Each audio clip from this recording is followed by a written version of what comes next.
各位来宾早安，本场论坛即将开始了，请各位已经是静音的或者是飞行模式了。The forum is about to begin. Please be seated and make sure that your phone or tablet have been put on mute.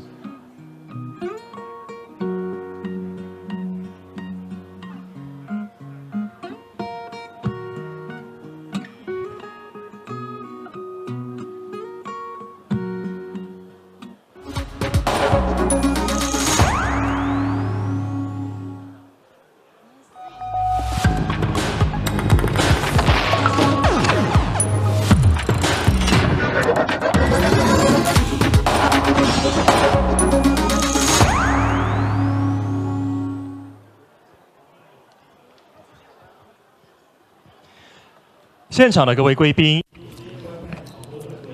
Ladies and gentlemen, and those of you joining us online, welcome to the International Conference of the 2020 Taiwan Creative Content Fest. My name is Shenyu Wang. I will be your MC today. It is my tremendous honor to be the MC for this international conference. The theme of this conference is Asia-Pacific content industry from a global perspective. We have invited internationally renowned speakers to join us today. They will talk about how international media networks and production companies view Taiwan's market, share their experiences in international collaboration and co-production, helping Taiwan's professionals and Taiwan's productions gain market inroads into international markets. We will have 3 speakers this morning. They will be joining us online. They will each make a presentation here in a minute. After each one of them has finished their presentation, we will open up the floor for a Q&A. For submitting questions, please use the Slido system.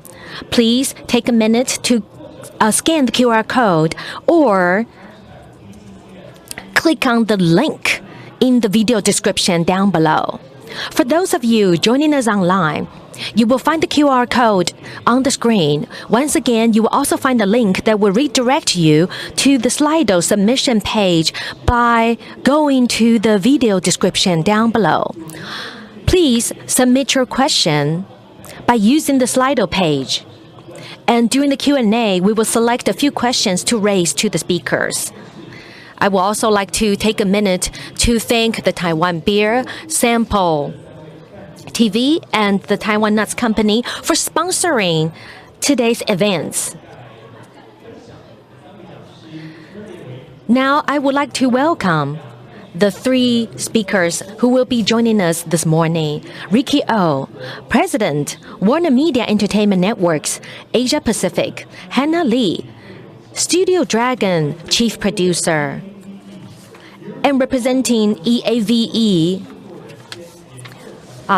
Producer, Christoph Brauncher, and the Head of Studies of Ties That Bind. They will be joining us momentarily. Without further ado, I would like to turn the program over to the moderator of the first session of today's international conference, Home Tai, Taiwan New Media and Entertainment Association Chairman. Please help me welcome Mr. Tsai. Thank you. Thank you for your warm introduction. Welcome to the Taiwan Creative Content Fest, TCCF. I would like to extend my warmest welcome to those of you joining us online as well as those of you on the showground. The content industry has undergone tremendous transformation. We have gone from linear channel to OTT to live streaming. Very soon we will see the rise of streaming games. The streaming services will change the landscape of the entertainment and the content industry. Taiwan, despite its small size and its small population, when faced with the challenges posed by international platforms trying to enter Taiwan, we have to make necessary responses. That's why we have gathered here today at the Taiwan Creative Content Fest. We know that HBO, Warner Media, Emmy Award winner, as well as the Studio Dragon, which is responsible for producing extremely popular Korean drama such as Crash Landing on You, and this Studio Dragon is also engaged in partnerships with HBO.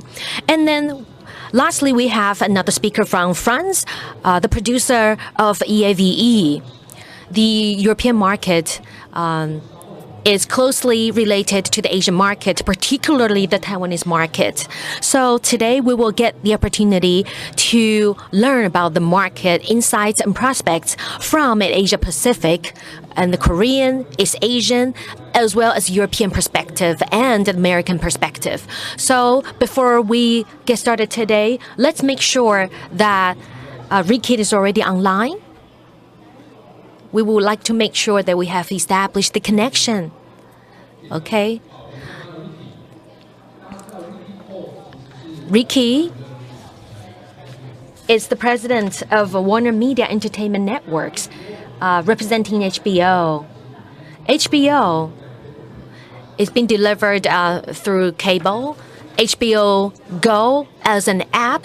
We understand that in overseas countries, there is already the overseas HBO Max service. So during the Q&A, we will be asking questions regarding the what type of market entry strategies will be applied to HBO Max when it hits the Taiwanese market. HBO is also investing and co-developing a lot of Taiwanese drama, such as the Teenage Psychic. So we will have a conversation with Ricky O to gain more insights and as he shares his understanding of the Taiwanese market.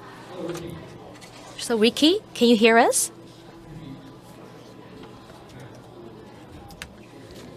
Taiwan New Media and Entertainment Association. Yeah, thank you. 那 Ricky 已经连上线了哈。那今天我的工作就是把废话尽量精简，把多的时间留给我们。Now that Ricky is online, so we would invite him to go ahead and start giving his presentation.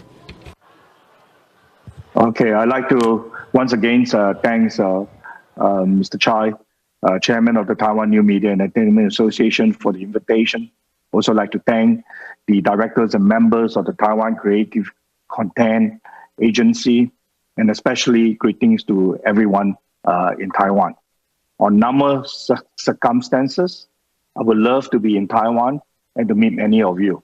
In the last 20 years, I've been in Taiwan almost every single year and have enjoyed my visit there and meet many of my friends. Honestly, I would love to be there with you now and drink the Taiwan beer and have the Taiwan peanuts as your sponsor provide them. But, I guess this is a very unusual time. So I'm very honored to be asked to share my point of view and also to learn from everyone in the conference. I'm Ricky Au, President of Warner Media Entertainment Network, which runs all the iconic brands that we have in Asia. And you can see some of these, about 18 brands that we have. And I'm also the chairman of the Asian Creative Academy Award, which many of you have sent in entries and have done extremely well. I want to take this opportunity to thank you for submitting your entry. The Taiwan winner has already been selected, and we will see who will be the winner in this year virtual event in December, which promises to be innovative and fun. Without further ado, I'd like to share a video and allow you to see what type of shows that we have, what type of brands that we have that really drive our viewers' engagement. And let me now move to share with you the video.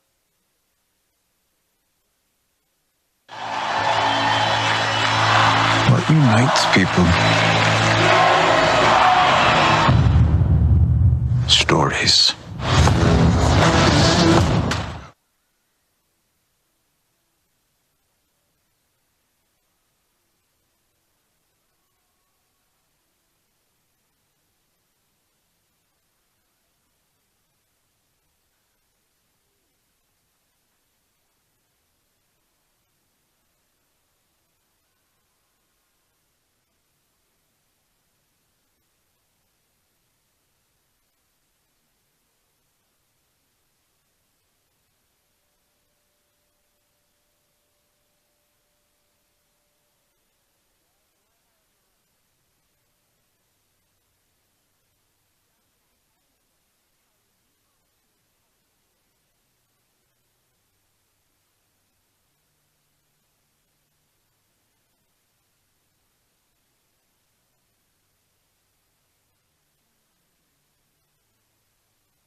That gives you a sense of who we are and the shows that we do, spanning about 42 countries in 14 languages. Warner Media operates 19 brands in Asia Pacific across 3 major genre: kids, entertainment, and news.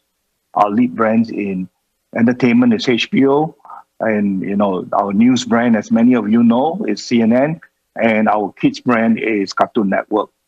In the US, we also have another genre, which is sports, which is why in the video you see a lot of live sports event, great sports content at the same time. But in APAC, the three genre is what we focus on. In addition, we also have a direct-to-consumer proposition, which is HBO Go. Right now, in 8 countries across Southeast Asia, Hong Kong, and Taiwan.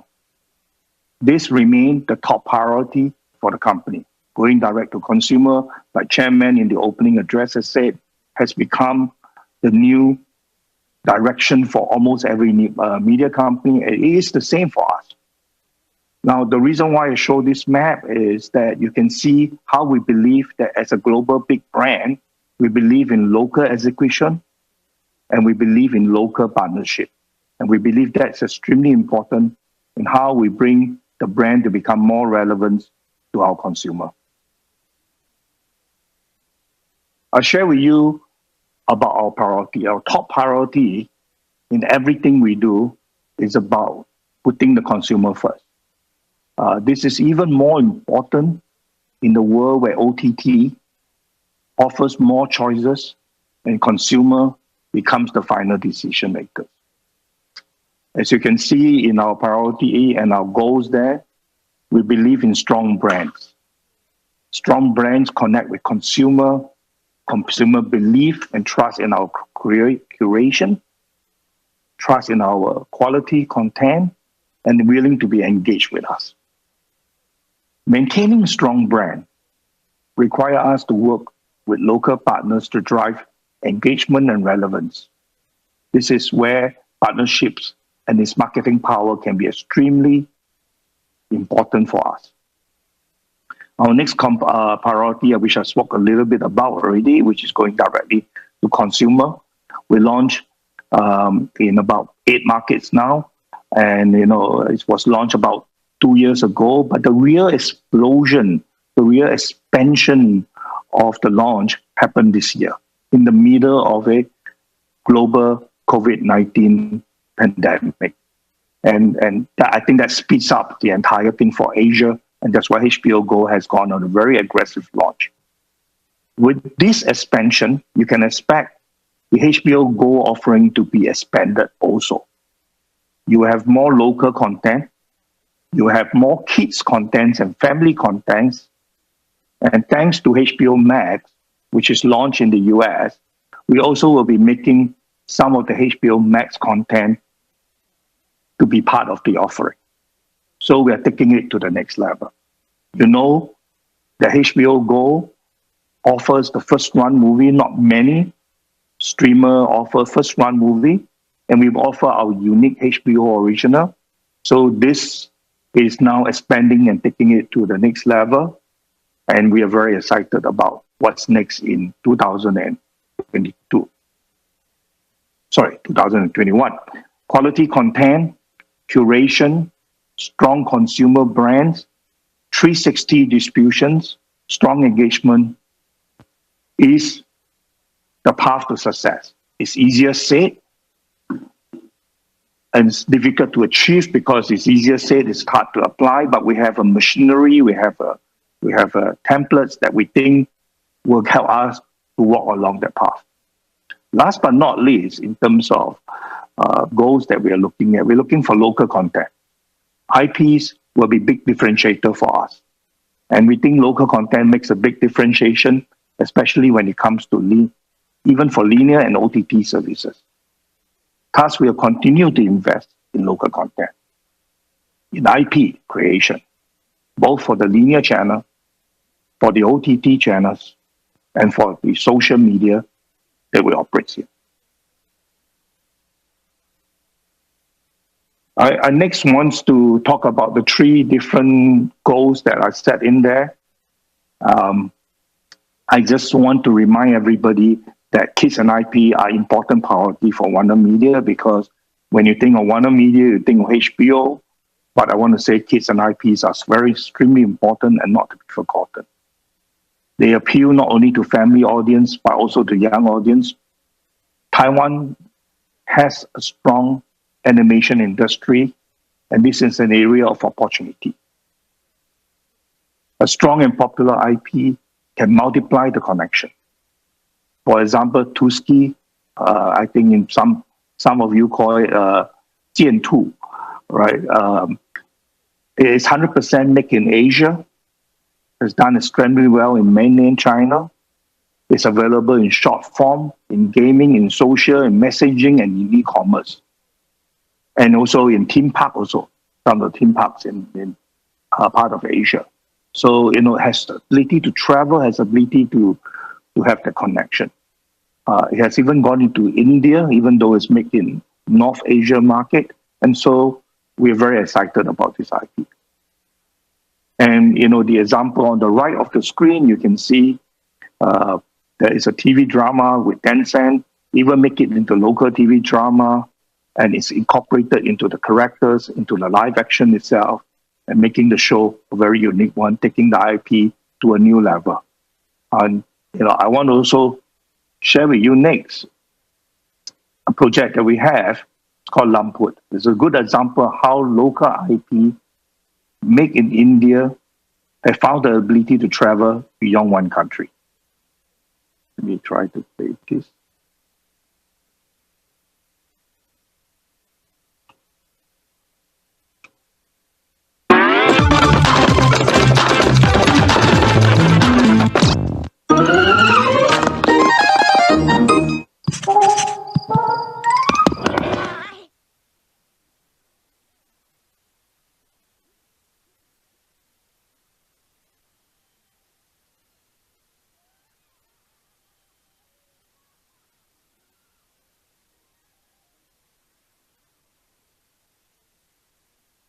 Let me move back there again. Lamput has won many awards and been very successful in India, but more importantly, it has even more viewers outside India, especially across North Asia. You saw what we did with it. It's all very short forms. It's maybe 10, 20 seconds to 30 seconds that we first produced, and now we are moving into a longer form production. This has traveled extremely well. This has done extremely good for us. And, it's an IP that's made in India, but it's going around the world. Humor, which is what it's supposed to be, is often said to be a genre that's difficult to travel. But if we stick to a universal theme that connects beyond the local audience, then we found that it can be successful, not just regionally, but also internationally. And by the way, Lamput was nominated for International Emmy in 2019.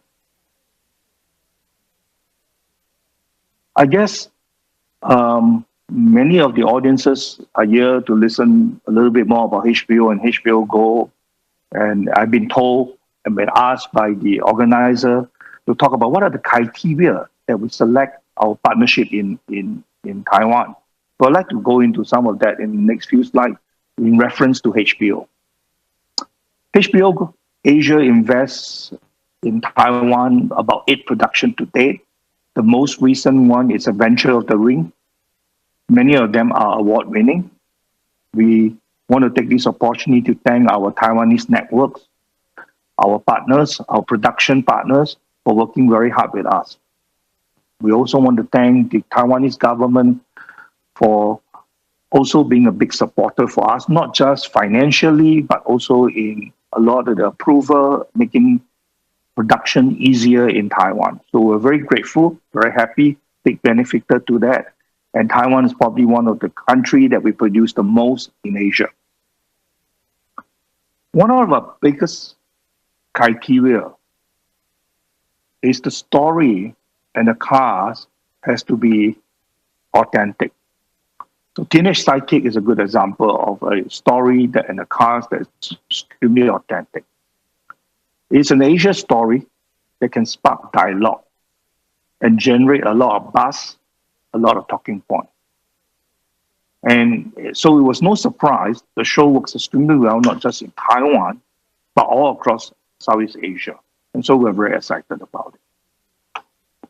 I also want to let the audience know we're not just interested in series, but we're also interested in format or movies, and even in some cases, documentary.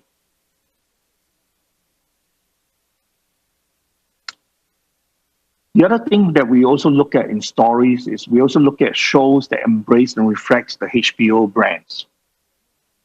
That it sits well with all the other shows that we have.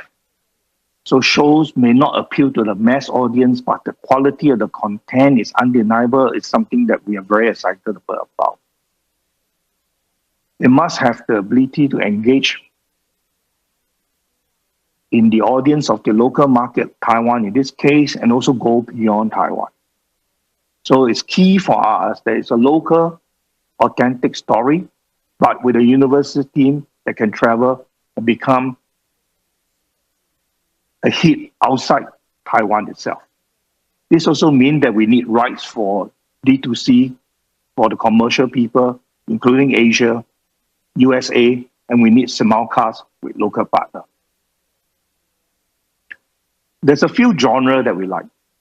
Crime, horror, you call it puppy love romance in Taiwan, light drama and social drama.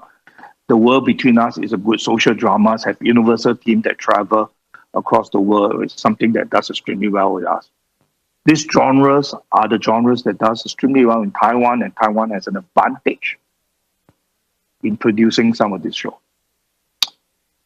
We're less interested in gangster story, or in Chinese we call it 警匪片.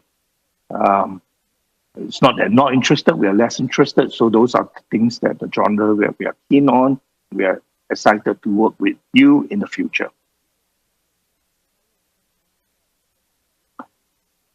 Likewise, we do not just invest in Taiwan, we also invest in many parts of Asia, Malaysia, Singapore, Korea, China, India, Thailand. It's important that we have production from all these places because our OTT service, our brands are there, and local is important.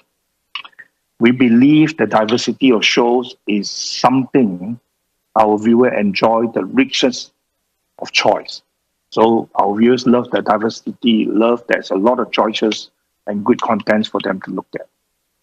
Having said that, we work with local partners.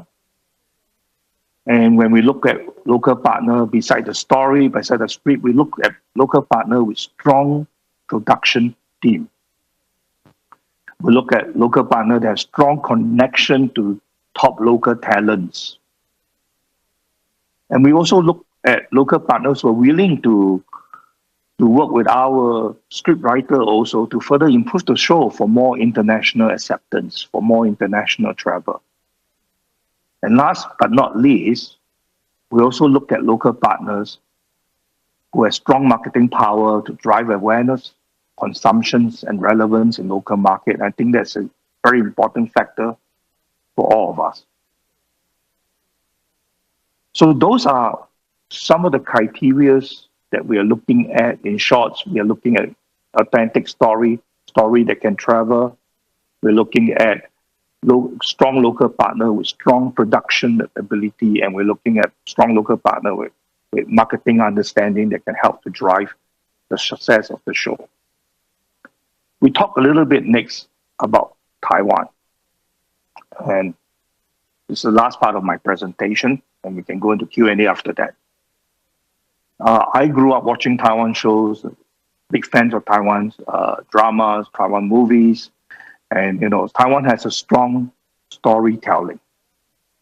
It has a well-established ecosystem, a strong infrastructure, and has able to tell good story that's travel in many parts of Southeast Asia and even around the world.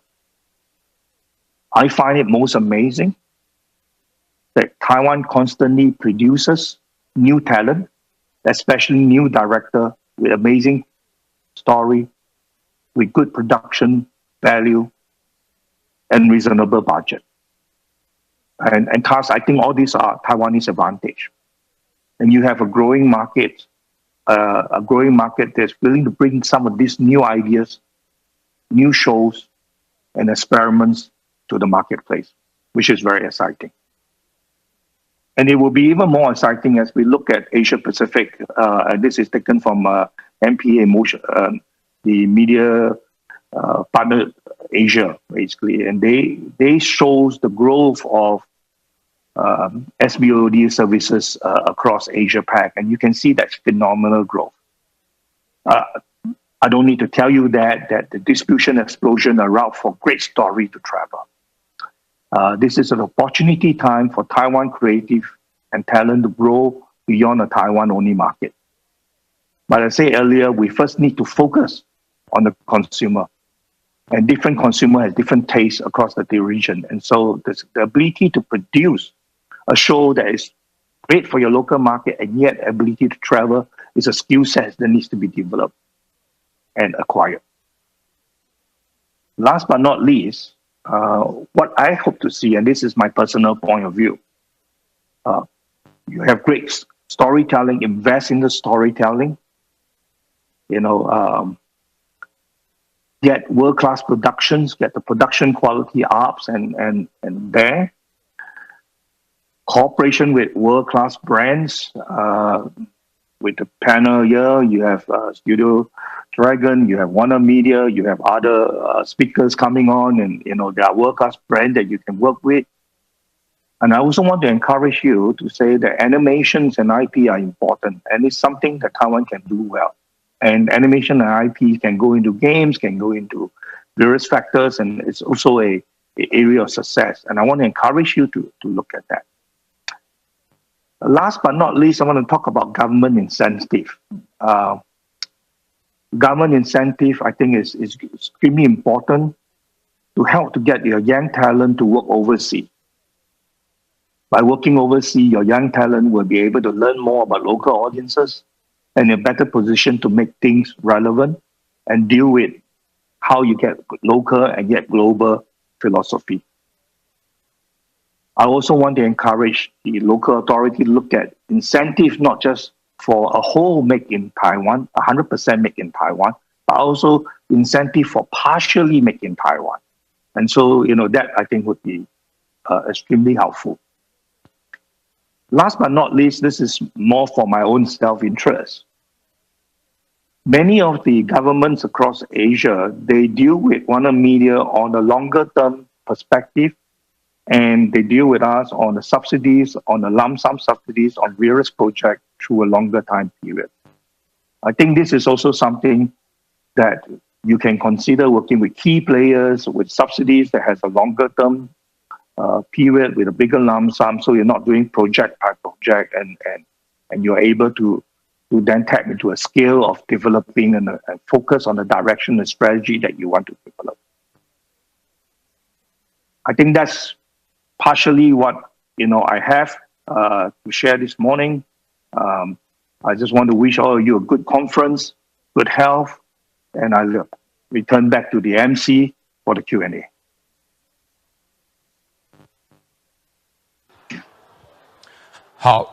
Ricky. Thank you, Ricky. We are on a pretty tight schedule today. So let's take a question from Slido for Ricky.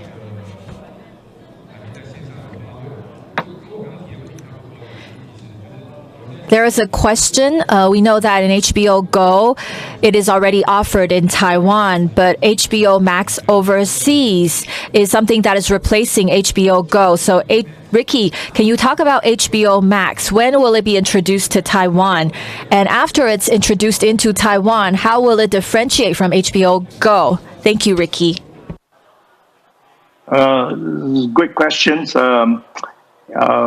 HBO Max launched in May 27 this year, has about 36 million subscribers in the US alone. US remain the key markets of focus.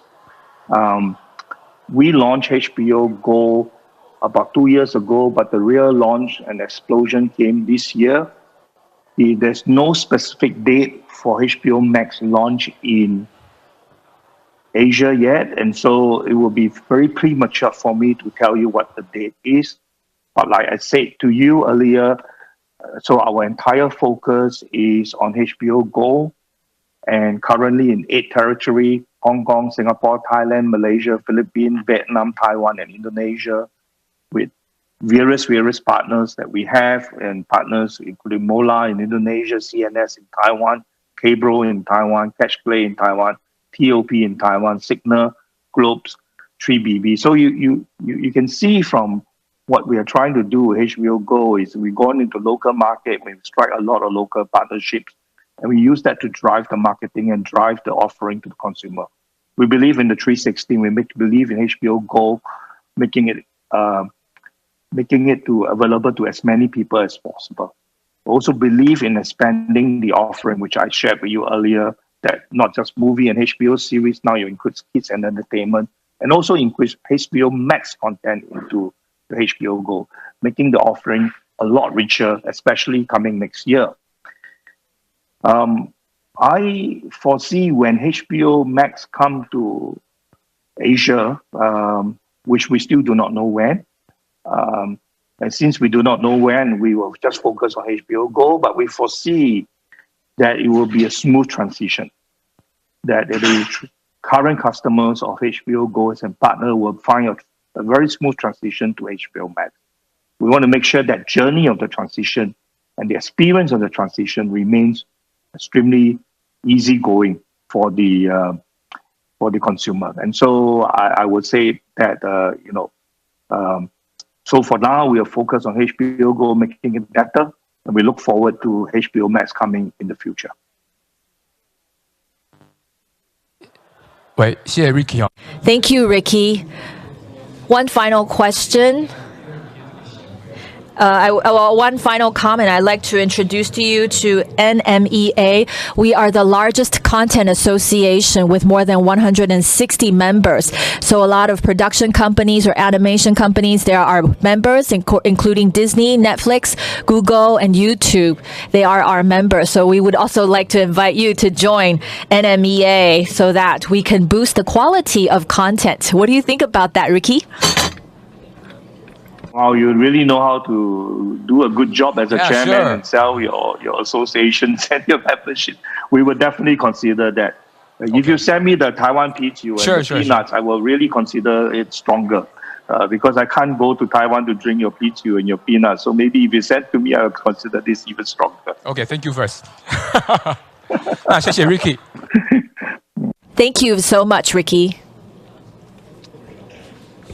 Thank you all. 刚刚 Ricky 为我们分享了非常。 So Ricky talked about HBO and the strategy of Warner Media in Asia. And next up, we have a speaker that a lot of females are looking forward to. We have the chief producer from Studio Dragon, Ms. Hannah Lee. And the works that have been produced by Hannah Lee includes My Holo Love and It's Okay to Not Be Okay. 第一季、第二季都是我们这个李小姐她制作的，所以她的 and also The Secret Forest. So Hannah Lee has vast experience in producing extremely popular Korean drama in Asia.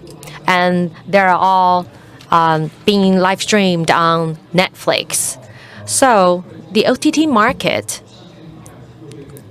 is growing rapidly, and people are wondering how come the dramas produced by Studio Dragon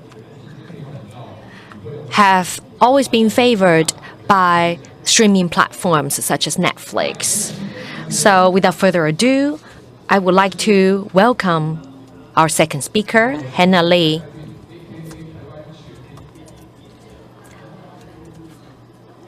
Good morning, everyone.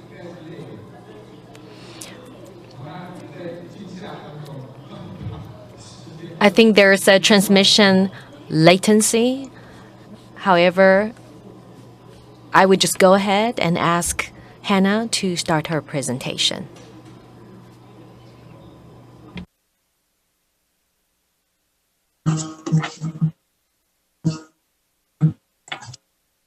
제가 지금 들리지가 않는데요. 제가 안 들려요. 제 목소리 들리세요? 소리 들리실까요?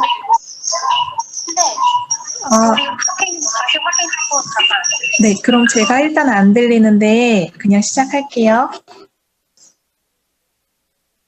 안녕하세요. Sorry, I'm not able to hear all of you. However, I would just go ahead and start my presentation. I would like to congratulate TCCF for hosting such a successful conference at the Taiwan Creative Content Fest. I represent Studio Dragon, one of the largest drama and content producing companies in Korea. My name is Hannah Lee. Studio Dragon has produced The Hotel, Mr. Sunshine. It's okay to not be okay, just to name a few.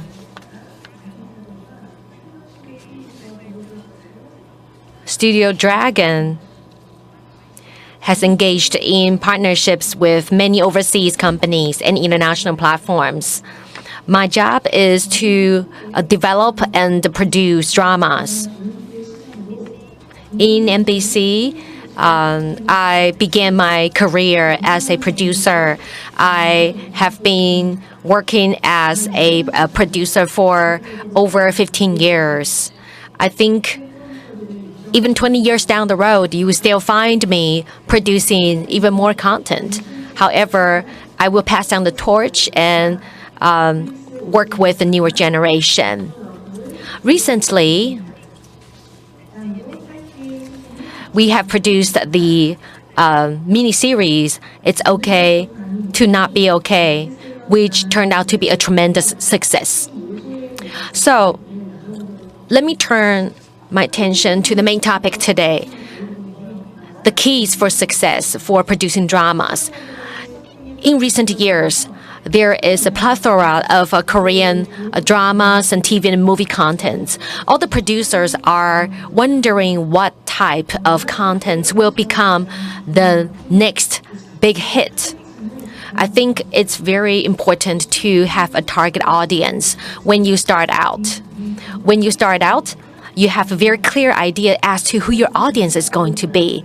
And then you pick your topic or the theme. Then you decide who would prefer and truly enjoy such a theme.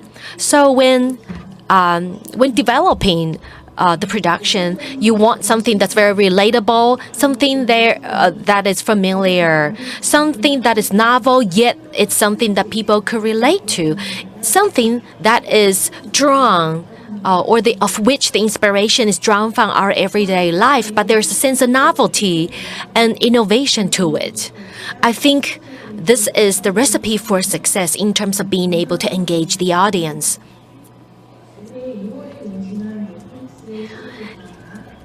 In February this year, we worked with Netflix to launch My Holo Love.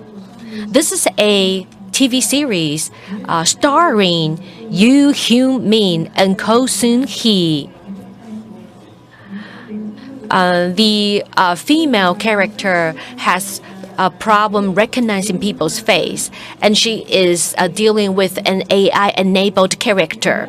So the target audience of this drama is the young generation in Asia. And it is streaming on Netflix. So when it comes to the young generation, we were looking for innovative new materials. So My Holo Lover received the SF award in Korea and turned out to be a tremendous success. And My Holo Love is very well received in different Asian countries. So we often ask ourselves, what draws the different wide arrays of audiences to this drama? I think it is the storytelling. AI is being used to fight authoritarian power, to fight the evil force. And everyone has that sense of loneliness in their heart. Even if we are surrounded by people we love, sometimes we still feel loneliness. When you find a purpose in life, such a sense of loneliness would then go away. So the drama is set in Korea. It is a triangular relationship. There is the audience, the producer, and the recipient. So it is a very engaging and captivating drama, providing a reflection on interpersonal relationship. So it is a romantic drama, yet very inspiring and innovative. And the next drama I would like to talk about was The Lawless Lawyer, which we launched in 2018, starring Lee Joon-gi and Seung E-ji. It is a legal thriller television series depicting a lawyer fighting the ultimate authoritarian power. The male character relationship with his mother and people around him reflects his aspiration and his daily struggle to help the underdogs fight the authoritarian power. The leading character is fighting the evil force with his fist as well as his knowledge about the law and the legal system. The helpless underdogs, the everyday citizens, rely on the lawyer to restore justice and right the wrong. So the two dramas relate to two completely different storylines, but they have an overarching theme, which is they appeal to the human nature and then they relate to the daily experiences of the audience. Next, we would like to talk about It's Okay to Not Be Okay, starring Seung In-ji and Kim Soo-hyun. This drama is about interpersonal relations and how one handles the daily challenges. Crash Landing on You is a Korean version of Romeo and Juliet, starring Song In-jin and Hyun Bin, depicting the relationship, an unlikely star-crossed lover relationship between South and North Korean, the male and female protagonists. And the screenwriter is Park Jin-yoon. And it stars the very famous Korean international stars Sung In-jin and Hyun Bin. I think this drama was very successful because it tries to depict the female character's attempt to break away from the traditional social roles and the limitations imposed on females or Asian females from a very innovative perspective. The female character is committed, self-driven, and strong. Sometimes she is even stronger than the male character. And another good example is the female character portrayed by Seo E-ji in It's Okay to Not to Be Okay. It is a modern-day romantic fairy tale-like love story. However, the female character is depicted as someone who is willing to break away from the traditional gender role. She enjoys a successful life as a career woman. However, she goes through fear, self-doubt, and a lot of challenges and tribulations in her daily life. And when the male character comes into the scene, he brings into the story the power of healing and a sense of comfort. And Seo E-ji was therefore made a superstar in Korea and even beyond Korea because of her tremendous success with Lawless Lawyer and It's Okay to Not Be Okay. And I think this really offers us more insights on how to gain more understanding of the taste and the preferences of the Asian audience. And as you could see that for the My Holo Love, Crash Landing on You, and It's Okay Not to Be Okay all feature leading characters. And The Lawless Lawyer also has a very strong supportive leading character. So people project their perceptions and feelings toward life, their fantasies, their aspirations onto these female characters. Behind each successful protagonist, there's also other supporting characters, and they can relate to that experience with the audience's personal life.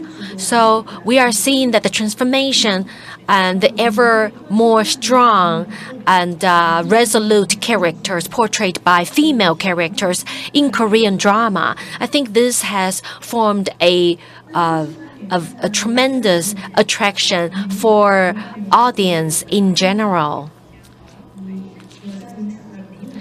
For example, in It's Okay to Not Be Okay, the female protagonist is a psychological counselor. She felt a sense of helplessness, and in her attempt to protect the male protagonist. Whether it's mental or physical disabilities, people are imperfect. When people with imperfections gather, we find and comfort in each other. We console each other. That is the storyline of It's Okay to Not Be Okay. In interacting with others, we find healing and consolation. And it is blended with romantic and a romantic take on interpersonal relationships. Many of these dramas are complicated in nature. Some of them are focused on legal aspect. Some of them focus on crime and legal thriller aspect to produce engaging and interesting, innovative television series. The contents are rich. The topics are varied, so that it creates a strong engagement for the audience. High quality content with strong audience engagement could travel beyond national borders. For us, we focus on the script first. We look at the narrative, whether it is strong, whether it is scalable. What about the lines within the script? Are they interesting and engaging? Do they create a sense of intrigue or suspense within each and every episode? We're looking for 100% tension, 100% engagement with each and every episode. Studio Dragon has its strength in storytelling and character development, selecting cast and the right producer to produce the drama. We especially focus on picking the right photographers, making sure the drama has the right tempo, it is being worked on by the best team there is. People put in their perspectives, set the right tone for the drama. We do research, extensive research, to find new and innovative approaches so that we can inject new life and breathe new air into each and every episode. So all of our hard work makes Korea what it is today in the world of drama. And aside from presenting culture, I would say that drama is going through a changing period. So this kind of complexity has shaped or brought about change.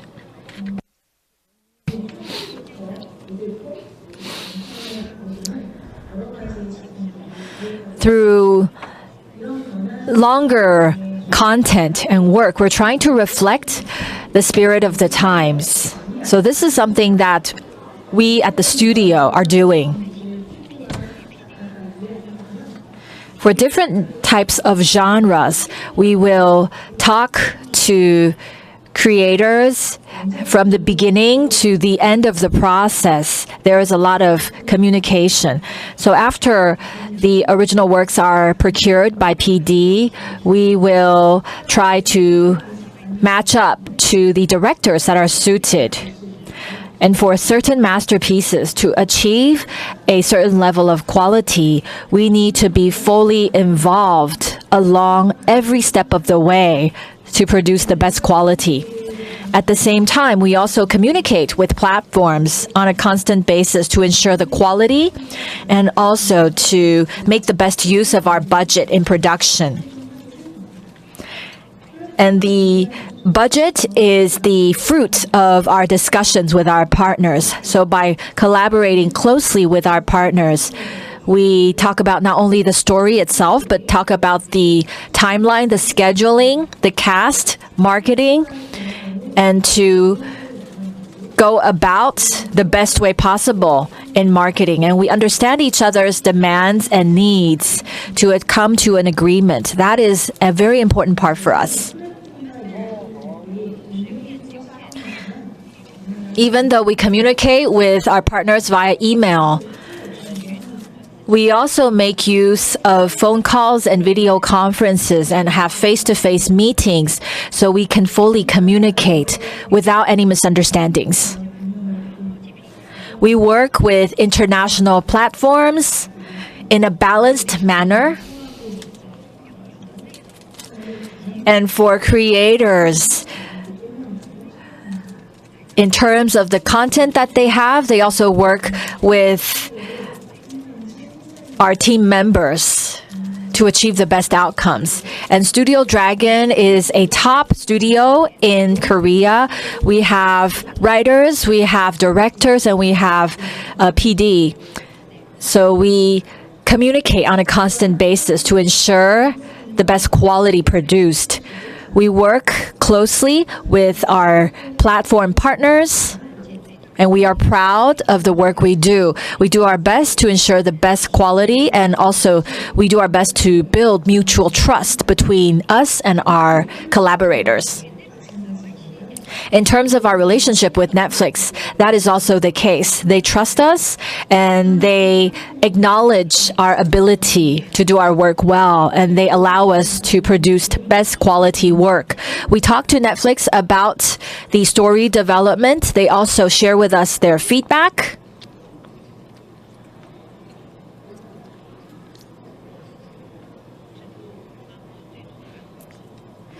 All the way until the end.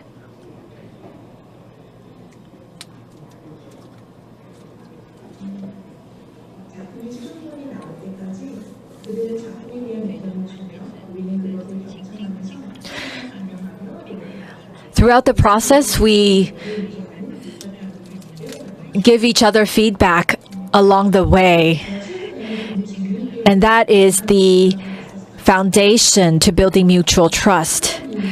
I actually watched Taiwanese drama very recently. Someday or One Day. And I think this is very interesting. I stayed up binge watching Someday or One Day. I found it to be highly interesting, and throughout the process, I see that for Taiwanese drama has come a long way. Great narrative, great script, great performance without going over the top. Even though the story itself is quite complex, however, it's something that we all go through in love. And it also talks about the loss after the passing of a family member.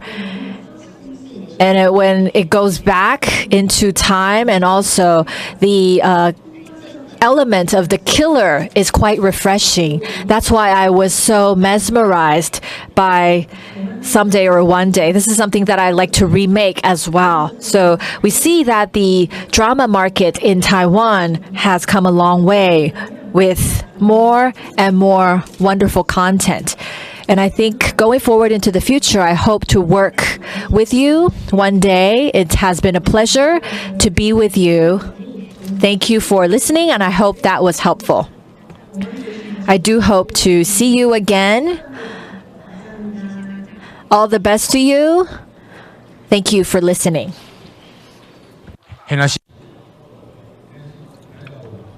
Hannah, can you see me? Maybe there is a lag in transmission. We have gotten a lot of questions. However, in the interest of time, we can only take the most popular ones. We know that in terms of the genre of the drama that is produced, it's become more and more diverse. From the earlier days, we saw different types of drama develop from the what was popular in the earlier days to thrillers. So I wanted to know why or how does Studio Dragon decide on what kind of genre to make? Can Hannah talk about this a little bit?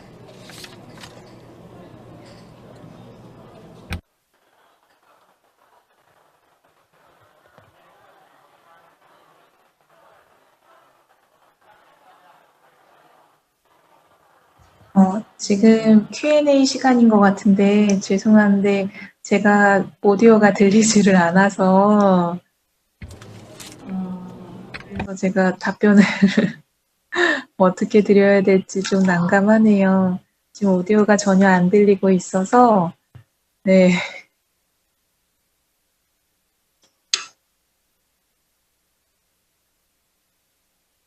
喂，我再问。 Let me ask the question one more time. The genre of Korean drama is more and more diverse. How do you choose or decide on what content to develop, and how do you persuade the investors to invest in such diverse genre? Hannah? Over to you.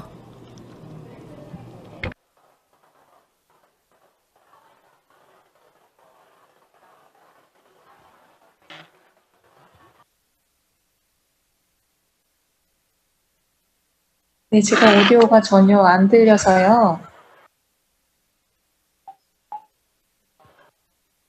I cannot hear you. 이거 음소거는 안 돼 있는데?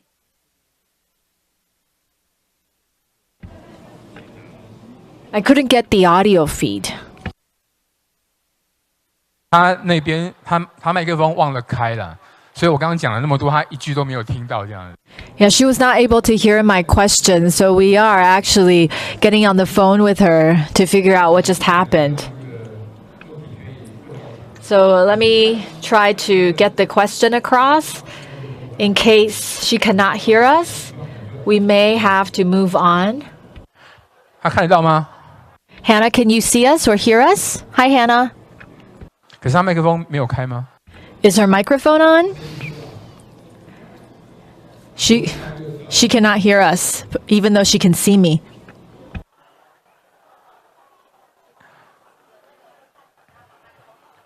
哪里？这个。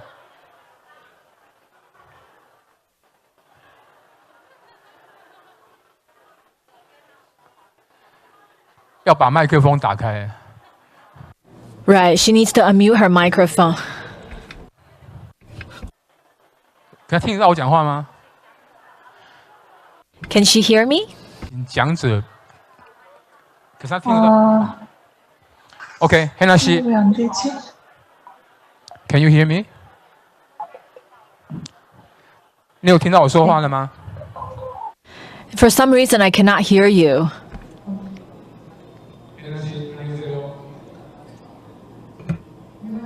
안녕하세요. 허미채입니다. 네, 들리는데 전화를 통해서는 들려요. I can hear her through the phone.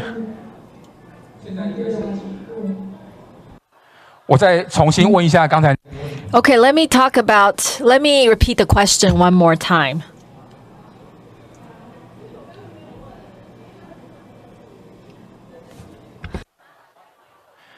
해나 씨, 네네, 안녕하세요. 안녕하세요. 네. Please open your microphone on your computer.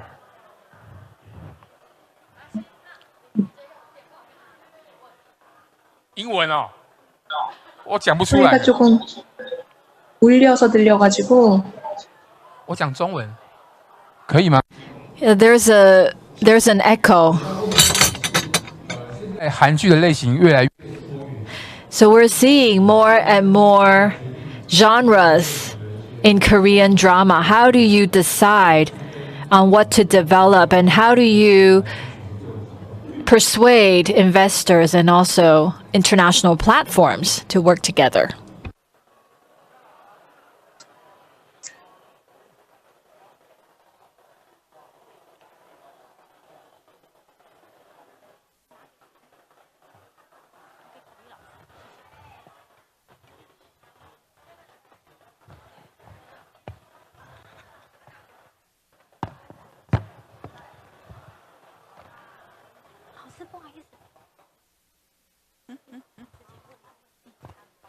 자, 이걸로 말씀드리면은 들리십니까? 好，拍摄 네, 들려요. 因为我语言能力不够好，现在就是 I can hear now. So our interpreter is now talking to Hannah. 통화를 하겠습니다. 我再说一次问题哦。 All right, let me repeat the question one more time. 需要吗？是的。 Yes, please do repeat the question. We know that for Korean drama, the genres are becoming more and more diverse. For example, there were huge productions such as Mr. Sunshine. And then there are thrillers such as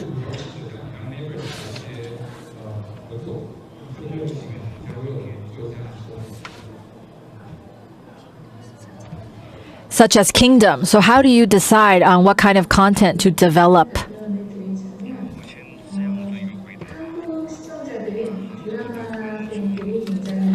Let me put it this way.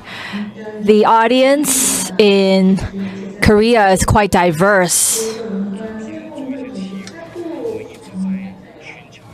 And we're always looking for new content.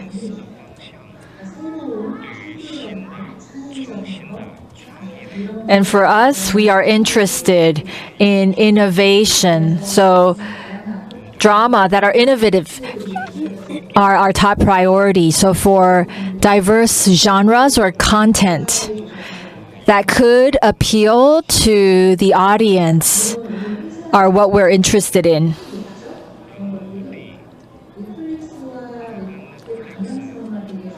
For our studio, I would say that we are pretty much moving in the same direction as Netflix because Netflix is looking for new content.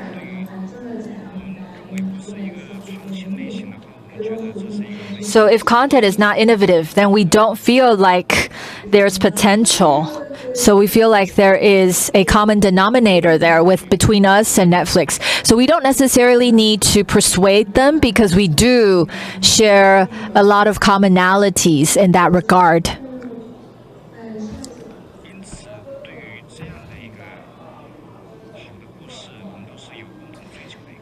So we are both in pursuit of great stories.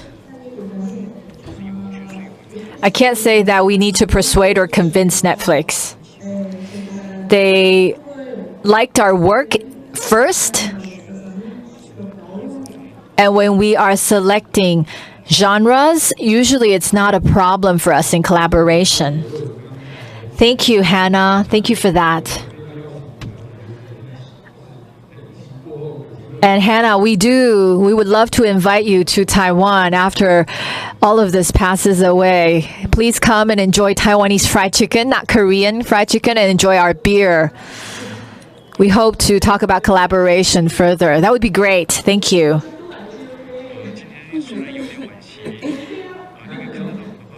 Can you see me right now? Right, that was quite chaotic because Hannah didn't have her microphone turned on, but let's conclude this session. 最近应该有看到这个，因为 Emily in Paris has been a very popular TV series streaming on Netflix. Next, we would like to invite the producer of Eve, E-A-V-E. EAVE is an incubator for content creators. It helps the local, the European producers and help them reach out to international markets and search for collaboration opportunities. The time now is almost 4 or almost 5 a.m. in Paris. So we would really like to thank Christophe Brancher for taking time out of his busy day to join us. Hi, how are you, Mr. Brancher? Can you hear me? Sure, Can you hear sure. me well? Sure. Okay, great, 好， great. 你 So- 睡得好吗？ Did you sleep well? Very well, very long, very well. No, I'm joking. 好，那就非常 it 辛 was 苦。 it was relatively short, but I'm very happy to be with you. 好，那我就不啰嗦，我们接下来把时间就交。 So please go ahead and start your presentation. Okay, so 大家好，我不太敢说中文，因为我的普通话不太好，所以我要说英语。So good morning, everyone. Thank you, Taika, for inviting me to this panel together with his great speakers, Ricky and Anna. And thank you all for being here this morning to listen to it. So my name is Christophe Brancher. I'm based in Paris. I say home. Thank you, home, for the introduction. It's nearly 5 a.m. here. So basically, I have my own production company, which is an independent production company called Ici et là Production, which you could see the logo here down the first slide. And this is some of the film I've produced so far. And as Home said, I'm also head of studies of training organization for one of their programs. They have, so the training organization is EAVE, and the program I'm head of study of is called Ties That Bind. So maybe some of you have heard of it. And so it's a training program mainly intended for producers, content producers. So far we mainly had feature film producers, but also like 2-3 years ago, we opened up to drama series producer as well. And each year we have 10 selected projects from Europe and from Asia, half. And this year, for the first time, for example, we are currently having the program running right now, and there is one of the TV drama series project for the first time.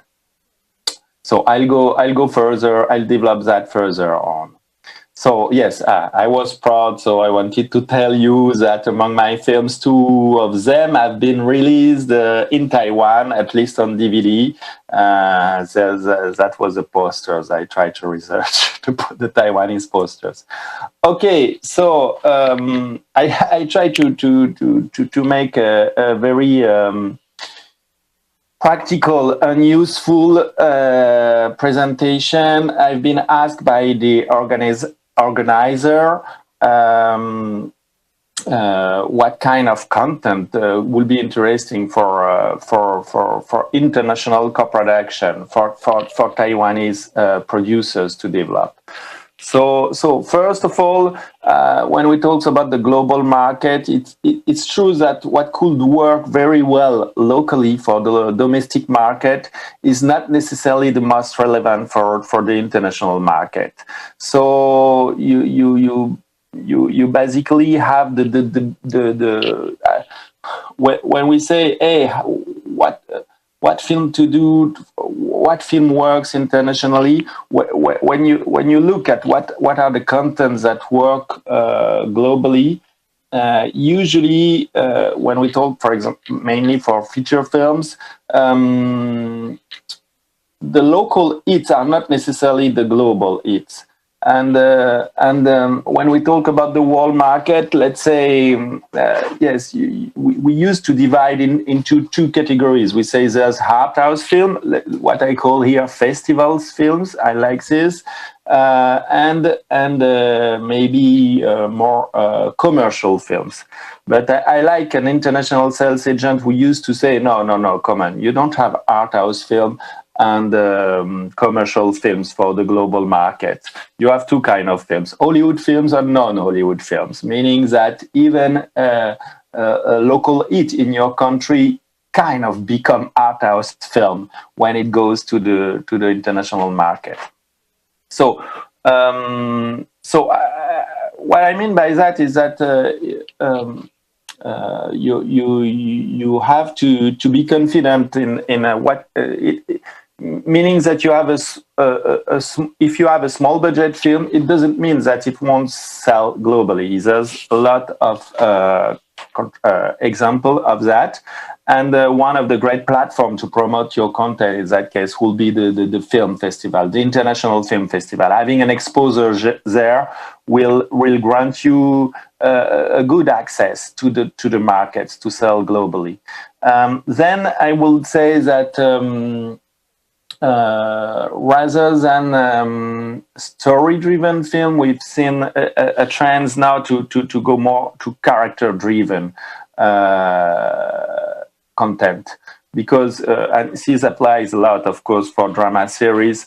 But I think that yes, we get moved by characters first, and we need to have strong characters. Of course, the art of storytelling is very important too, but it's not plot-driven stories that works at the best. And Ricky was right in his presentation to say that you have to work on the storytelling very, very well, but take good care of your characters.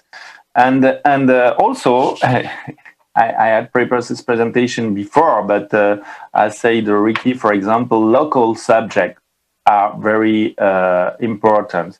One of the traps is trying to make an international content and denying a bit your local context, where the local subject and the social context of what you live will make your content much more interesting for a global audience. Of course, you need to try to be original, to offer the audience something they feel they didn't see. One easy trick I've observed in the last years was to try to mix genre. To not just make an horror film, but to make, for example, we've seen that, yes, for horror films to make it maybe more art house than B-movie. Horror films tends to be B-movies before, and then mixing art house and what we called elevated genre recently. What will be important for feature films mainly is to have director-driven films. And so as producers, so directors-driven films, you will have to sell your director's potential. And it doesn't mean that it needs necessarily to be a very experienced director. It can be a new director, but then you will have a storytelling to create about him or her according to what he or she has done before, even if it's only short films or whatever. You have to convey, to share a promise.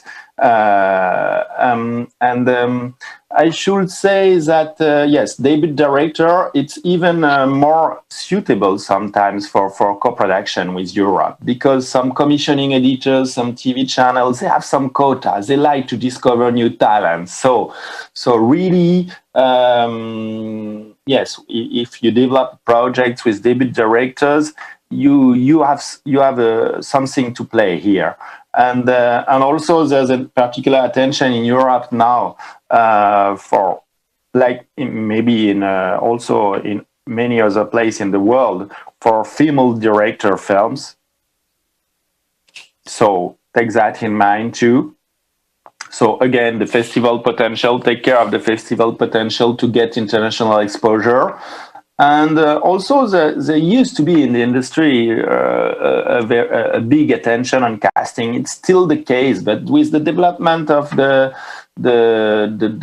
platforms, the SVOD platforms, we can notice that it's less the case. You need to have the right actors fitting well to your content, and so you need, what you need to achieve is a good coherence of your project. So to get international, a good way to do it, and I'll try to talk a bit about co-production. Working with Europe, a good start will be to co-produce with European partners, and it has some benefits. So, but at first, why would you co-produce? So. First, it's because you may have a natural reason for that. I don't know, you have a talent involved in the project who comes from a European country, or the story takes place between Taiwan and or a country of Europe, or the other way around. The interest of co-producing is that you can share the risk with your producer. Of course, for production, but even if you manage to involve at an early stage a co-producer, you share the risk during development, which is the most difficult part, where you are at full risk usually. And here we go. One of the big interests of co-production is to get a better international distribution, because then you will have a supporter in another place of the world who will talk to the distributors, the broadcasters, and in his country, and then it makes your project more international on the distribution side as well.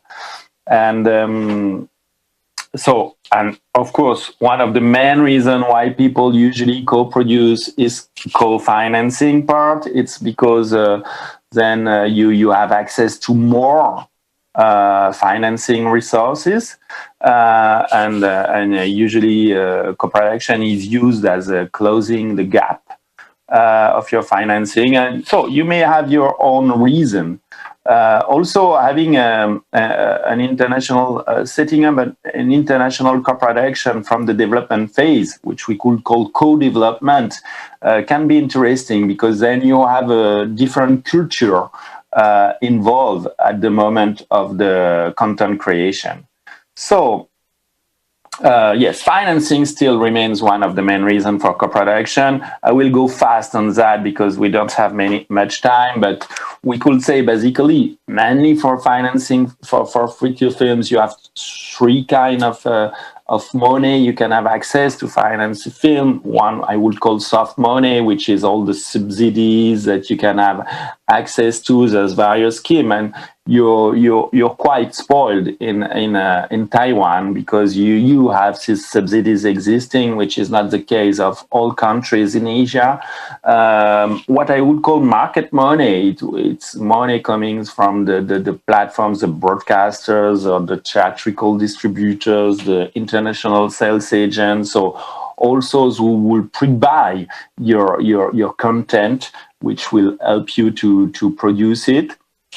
And then last, what I would say, hard money, which is the money that cost you a lot usually, which is gap financing, private equity, private investors. So basically, the job of producer, we all know it, is to make the best cocktail, and to mix all those resources in the best way, and to combine them. So basically, you got it when you are, if we summarize to see three main families of financing, your strategy will be, of course, to maximize the soft money, and that's where co-production can be a good way to do it, to access other countries' subsidies. And Second step, of course, will be to have market players involved, and also it position your content and ensure that it will be shown in the end. So it's quite reassuring for private investor who may have to jump in if you're not financed enough yet. But yeah, my recommendation will be to try to, if you manage to get to finance with soft money and market money, then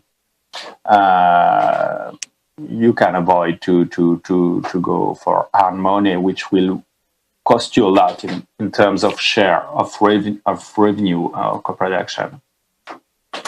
So regarding the subsidy, the good news is that there is a lot of funding existing, and again, I say you're lucky in Taiwan because you have some domestically some subsidies that you can tap into, but there are, so this list is made mainly for feature film, but you have some also support for drama series, for example, and so you can see that you can access to different funds, which are called international funds for feature film producers here.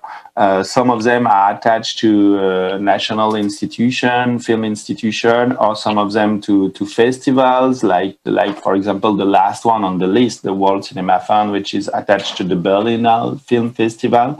This list is not updated, and I should add to it some. I think there's a Filipino film funds that you can access now for minority co-production. And of course, but that you know better than me, a Taiwanese one and a Singaporean one, which I invite you to look to if you develop a feature film project, because you can access to this. So usually the request of those film funds is that you get a co-producer from the country to monitor the funding. So you understand, co-production, one of the goals of co-production is to maximize the soft money in your financing plan. But it has some cost too, the co-production, is that usually those fundings, they go with some rules, some obligation of spending. So usually a co-production may raise also your budget, because sometimes you need to spend part of the fundings in a country where, I don't know, post-production is more expensive, for example. So basically, there's a lot of interest to co-production, like because you will share the workload, you will share the risk, you will share the decision-making process and the artistic and technical, which may raise the value of your content. You will share profit, so I'm not sure it is really a pro. And you will access to more financing. You will strengthen the distribution potential of your content. And of course, your co-producer will have his own networks in the industry, so you can access to more people and more fundings. So the cost of this is, of course, that you, as I said earlier, you share revenues. You may have some rules attached to that you have to fulfill to please your co-producer, like spending requirements and so on. And also you're working with someone with another way of doing things, from another culture, so you have to take care. There can be culture clash. So that being said, how to find a foreign co-producer when you are based on Taiwan? So I try to make a list from the less recommendable, but all of them are good solutions. But I try to, when you go down the slide, is what I mostly recommend, what are the best situations. So if you really don't have any, so first you could work with a friend, but maybe if it's not a friend you used to work with before, if it's just a good friend from school or someone you know, so you may like this person but don't know how she behaves in work. So, but still, it's a good way to start. If you have a foreign friend who happens to be a producer in France or in Germany or somewhere. You can also work by recommendation. One good thing, of course, is to travel to international film markets where you can meet people and get to know them. And even more specifically, all film markets now have what we call co-production market, where you can register with your project at the moment when it's still in development. And then it's if you're selected by them, then you, with no effort, you will have people coming to you to meet you, to tell you what they can offer to use for a co-production or various support. And this is a very good way I recommend to find a co-producer. And maybe the best way is to participate in a workshop, because then you spend 1 week, 2 weeks together, you get to know really the person from different country, and they get to know your contents in more details than through 1 hour meetings or yes, a pitching or presentation. So, and also if you have already co-produced project, which may be the cases of some of you in the room, then of course, then it's easy to find a foreign co-producer. It can be like returning a favor or reciprocity, or because you know each other from previous project. I just mentioned on the precedent slide, the former slide, the co-production market. So I just named here the most popular that I would recommend for Asian producers. Again, this list was made for feature films project, but you have also some project market for drama series. So some of you may have heard of an international drama series festival in France called Cerimania, where you could apply. Also, so here I mentioned the number 2 on this list is the Berlinale co-production market. They have a dedicated market happening at the same time. For drama series, this is the co-production market of the Berlin Film Festival. And so they have a Berlinale drama series co-pro or something like this market where you can apply to. And of course, you have some very good co-production market in Asia, one being in Taiwan, the Golden Horse Film Project Promotion. And also I will name the Asian project market of the Busan Film Festival.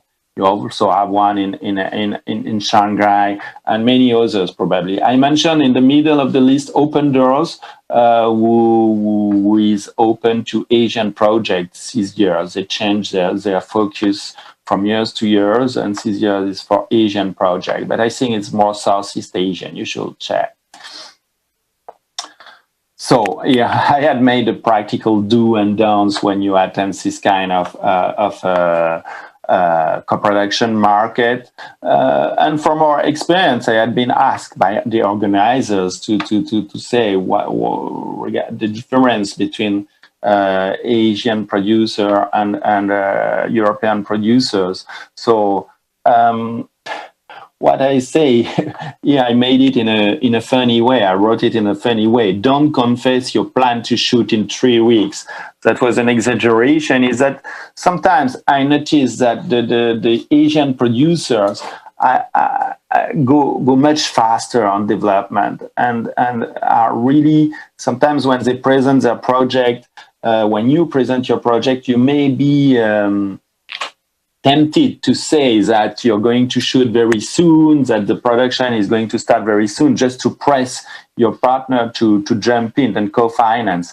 But the problem is that the financing through co-production in Europe takes much more time. So in TCCF, the Euro-Asian co-production training program I mentioned, we have 2 workshops, one in March, one in November.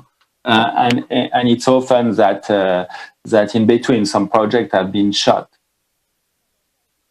So I think I have to go faster, I guess.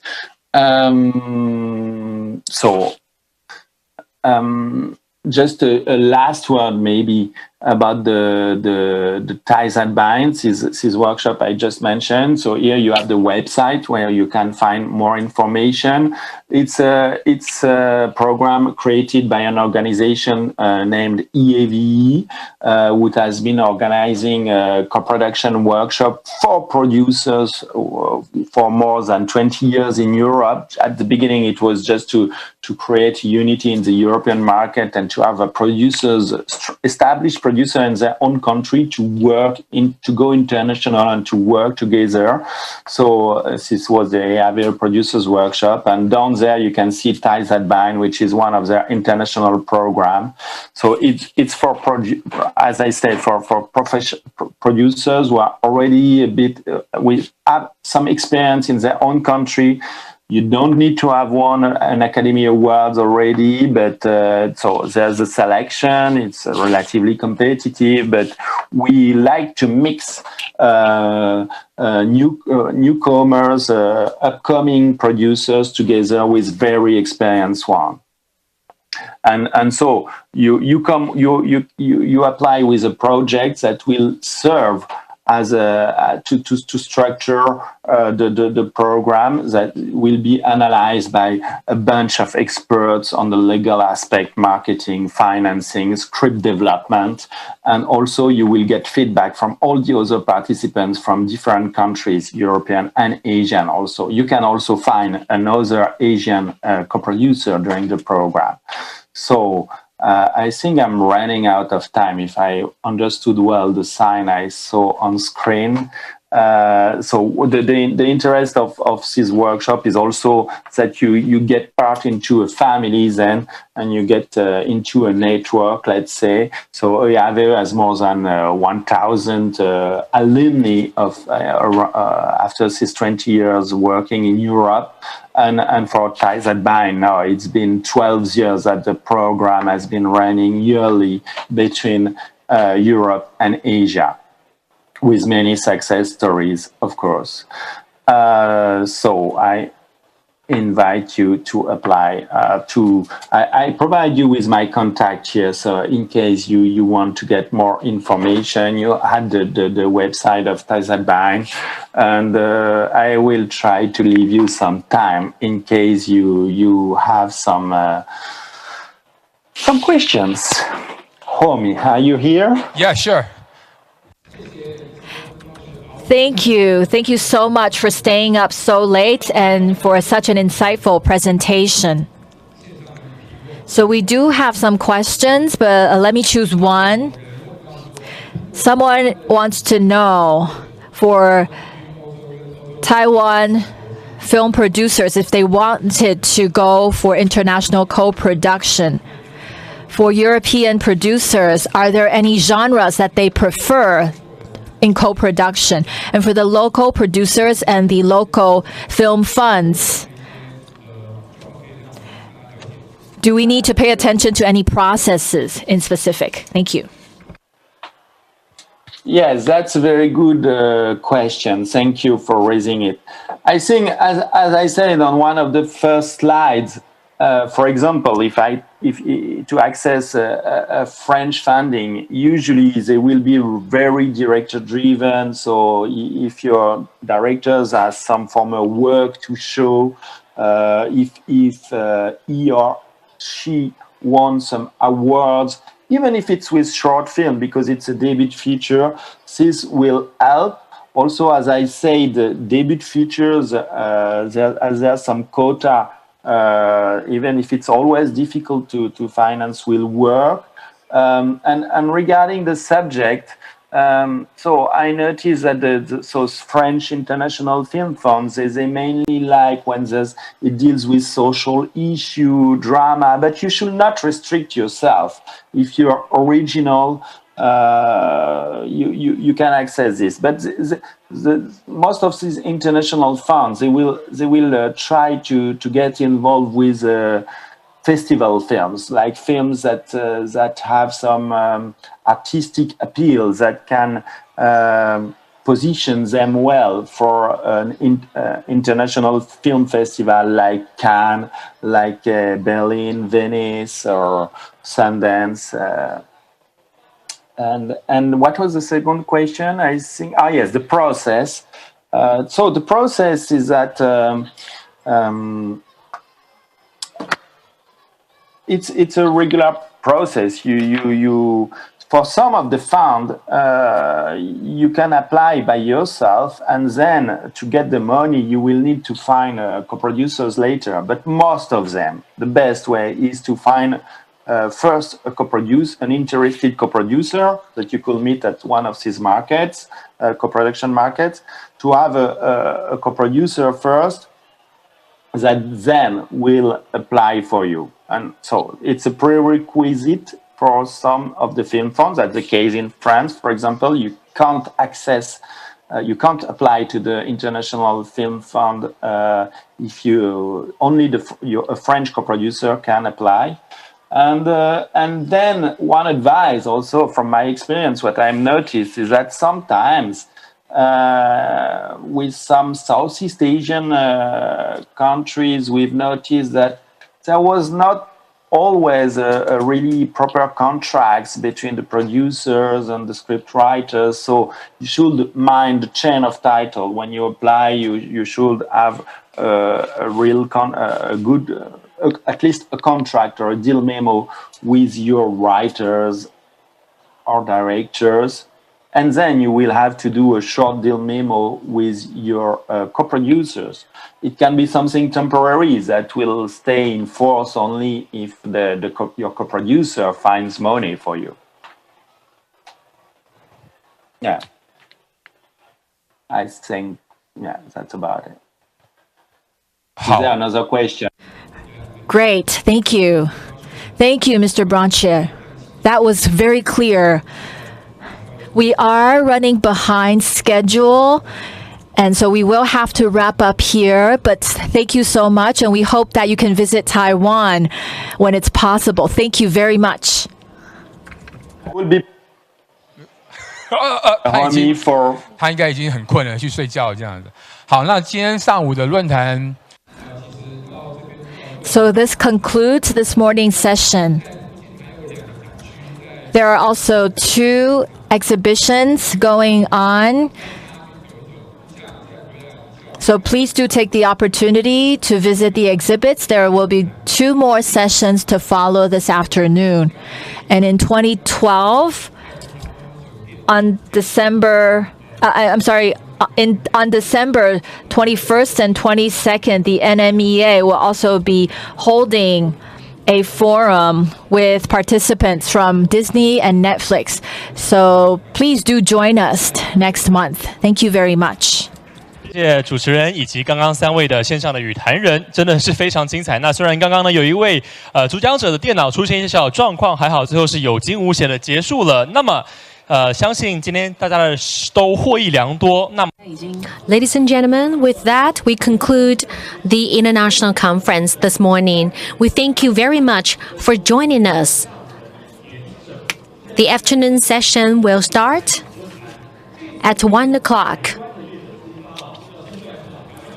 We cordially invite you to join the afternoon session. Taiwanese speakers will talk about cross-border collaboration and choice of distribution channels and strategies for identifying investment targets. Thank you.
好，各位现场的贵。 Ladies and gentlemen, and those of you joining us online, welcome to the Creative Content Fest. My name is Shenyu Wang. I will be your MC today. I'm pleased to be the MC for this prestigious event. In today's conference, we have heard excellent presentations from speakers coming from Singapore, from Korea, as well as from France. Across different time zones. They have talked about and shared with us their insights and expertise on the industry, as well as ways to tap into the international markets. Over the past year, Taiwan's content industries have put out excellent works that have drawn worldwide attention, and Taiwan has become a platform for the trading and the co-production of content industry. So here we are today. We're about to begin the second session of the International Conference, International Collaboration, Cross-Border Collaboration and Choice of Distribution Channels. We will be inviting the local industry professionals to talk about their experience in going global, in engaging in international partnerships and co-production projects. During the Q&A session, you will have the opportunity to submit your questions. Please use our Slido system. Please scan the QR code to bring up the Slido webpage for you to submit your questions. Or you could simply type in the web address slido.com and then type in TCCF 1119-1300 to access the question submission page. During the Q&A, the moderator will select a few questions to raise to the speakers. I will also like to thank the sponsors, the Taiwan Beer, as well as Sample TV, in addition to Corville Specialty Nuts. We thank them for their generous sponsorship. The moderator for the session will be Yu Pei Hua, Director of Program Department, Public Television Service. Please help me welcome Ms. Yu. Ladies and gentlemen, and those of you joining us online, welcome to the second session of today's international conference, Cross-Border Collaboration and Choice of Distribution. Today, we will be exchanging ideas, expertise, and answer questions. In recent years, international platforms have become important opportunities for Taiwanese producers and production companies to tap into international markets. Many of the popular Taiwanese or Mandarin-speaking dramas have drawn international investments or have been related to co-production projects. So, in recent years, this has become a very topical issue for Taiwan's content industries. So let's first of all look at international collaboration. It could come in different shapes or forms. Number one, for example, on Children, The World Between Us, The Victim. The international platforms did not invest in the front-end process. They only invested after the film had been made in order as an exchange for licensing rights to stream such content on their platforms. Number two, 100% financing from international partners. For example, The Dream Seeker and other Mandarin-speaking drama. So in this case, the international investors are involved in the front end, the development of characters, the choice of cast, just to name a few. Number three, we have drama such as the Teenage Psychic, when investors join in the front-end stage, bringing all the parties together, mitigating risks. and connecting resources. So for this session, we have invited Taiwanese content industry movers and shakers. These professionals will share with us the pros and cons of international collaboration. They will talk about ways to tap into the international market, whether international collaboration is a cure-all, is a ultimate solution to these challenges that we face most commonly. For example, the lack of technical and financial support. The first speaker today will be Phil Tang. He had been a songwriter, international competition judges, and he is currently the general manager of the Green Grass production. And he is also the producer of Wake Up, The X-Men, The World Between Us, Tears on Fire, just name a few, and The Victim's Game. I think his most recent productions are great examples of international collaboration. He will talk about the process of his journey going from domestic to international co-production. He will talk about his perspectives on forming international partnerships. So without further ado, please help me welcome Phil.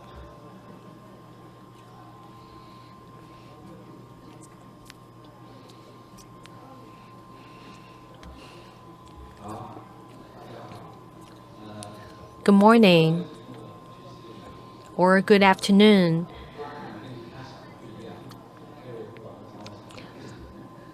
I would like to thank the organizer for inviting me to be part of the conference. What exactly defines the global market? This is a question that I always have. I'll ask myself. I've always loved Western pop music, pop culture. I have vast imagination about the world. I have always worked as a backstage staff. So I've always imagined what is it like to go on a world stage. It is highly contagious like the virus. It can be approached from the following angle. We are all familiar with the BTS, the pop group, the boy band from Korea. In 2020, its songs have been streamed 8 billion times, and its album has been ranked as the #1 streaming song according to American Billboard. And it has won the VMA Award, the Billboard Awards, and the American Audience Favorite Awards, just to name a few. So BTS is a great example of Eastern pop culture going to the West. In the past, we have been receiving Western cultures, and now the tide has been turned, and we're seeing more and more Asian culture contents being broadcasted and being loved around the world. And between January 2014 and 2020, K-pop's share of listening on Spotify increased by more than 1,800%. Here are the top countries involved in K-pop streaming: the US, Indonesia, the Philippines, Japan, Brazil, just to name a few. Spotify has over 41 billion times of K-pop streaming numbers. 53% of K-pop audience is between 18 to 24 years old, with 73% of them being female. So this is a great source of inspiration. Over the past few years, I often think about how the Korean culture has moved mainstream. And now, when we think about platforms, we have these main factors. We have the platform, the fund or the financial resources, the audience, and the production company. I have been in the shoes of many of these actors. So I have I have written a script, and it was translated. It was translated into English, and I took the script to look for investors. That didn't go so well. However, with the world between us, we had a different approach. First, we had a screen. We had a screenplay, and then we did a field research. Then we created a teaser, a short trailers, and we talked to Catch Play, HBO Asia, to market, and then we had great results. I think in the process, it's important to focus on a big data analysis. I think in terms of professional work, I have basically elevated myself. For me, I think my approach has worked very successfully for myself. As a showrunner, you have to transcend beyond your own role. You have to look at a big picture. I think for those of you interested in going into international production, when you're a showrunner, when you are on the production side of the project, you have to take into consideration all aspects of the project. And this is a lesson that I have learned in a hard way. So in terms of the world between us, it has a multiple perspective approach to the story. I think it is a major breakthrough when it comes to storytelling. I think when it comes to looking for new ways to tell stories so that it could better respond to the pulses of the society, the current issues that are trending. And for Taiwan, Taiwan's news networks are streaming live news all the time, and we are being bombarded by all sorts of news all the time. So for my company, I think our approach, for example, the drama Wake Up and the world between us, we have our hands on the pulse of the society, responding to the latest social trends. And our collaboration with the public TV service is exactly based on such an insight. I believe that when going global, we need to bear in mind what is trending and what people are paying attention to. So now the world between us is being streamed in 22 countries on Netflix and Catch Play. This is a drama that has been very warmly received. So the night when it was announced that the world between us has won multiple awards, we had already begun our work on the victim's game, working with Netflix. So for Netflix, we had made several proposals. None of them resulted in, none of them came into fruition, but however, the victim's game was taken to the next stage. I think the world between us, we came up with the trailers and the teasers, and then the investors decided to invest. And then we bought the licensing right to the victim's game. So we decided to start doing our research. So I believe it's very important to focus on the original story. We have gone through several playwrights. However, we were able to obtain the development rights to the original publication. So because of the success of The World Between Us, I thought that we would develop it into miniseries. So when we worked on the development of the script, Fox joined the team, and we also went to the U.S. to be trained in producing a miniseries. And then Fox decided to back out of the project because its relationship with Disney. So we decided that we would stick to the original screenplay, and we had faith in it. So Tiger Da and Liang Renxing, the two companies, decided to invest in us. And then after we showed the teaser to Netflix, the platform showed tremendous interest and then decided to invest as well. So at a later stage, we started working with Netflix, and then this drama was streamed on April 30th, 2020. I think it's important to echo with the issues, the trending issues of the society. We definitely had moved out of our comfort zone, and we were pushing the envelope.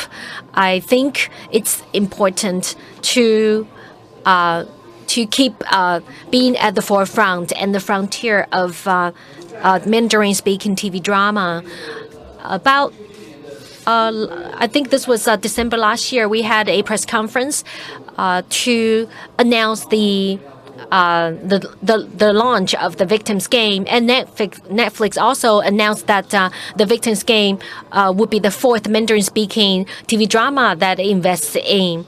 And however, with the arrival of COVID-19, we were adversely affected because the various investment projects were canceled. I think it's very important to know the dynamics of international collaboration. Some investors different investors are willing to invest to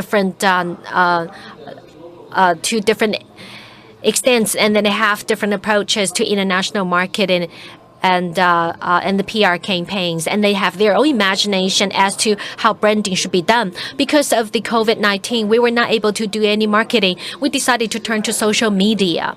So the Victims Game is special because it is only live streamed on Netflix, and all the episodes are being launched at one time. So with such a cast, with all the episodes being put on the platform at one time, this is a new experience, different from what we had done before. So we decided to go for word-of-mouth marketing. So we used Netflix channels. So there's previews online.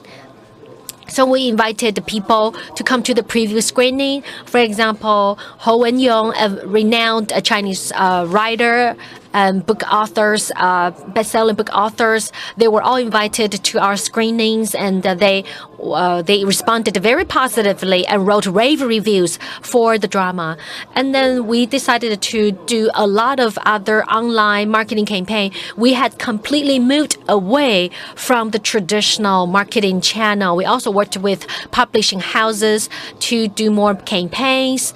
And then we also created the physical workshops and games, hands-on games, just to create the buzz for the drama.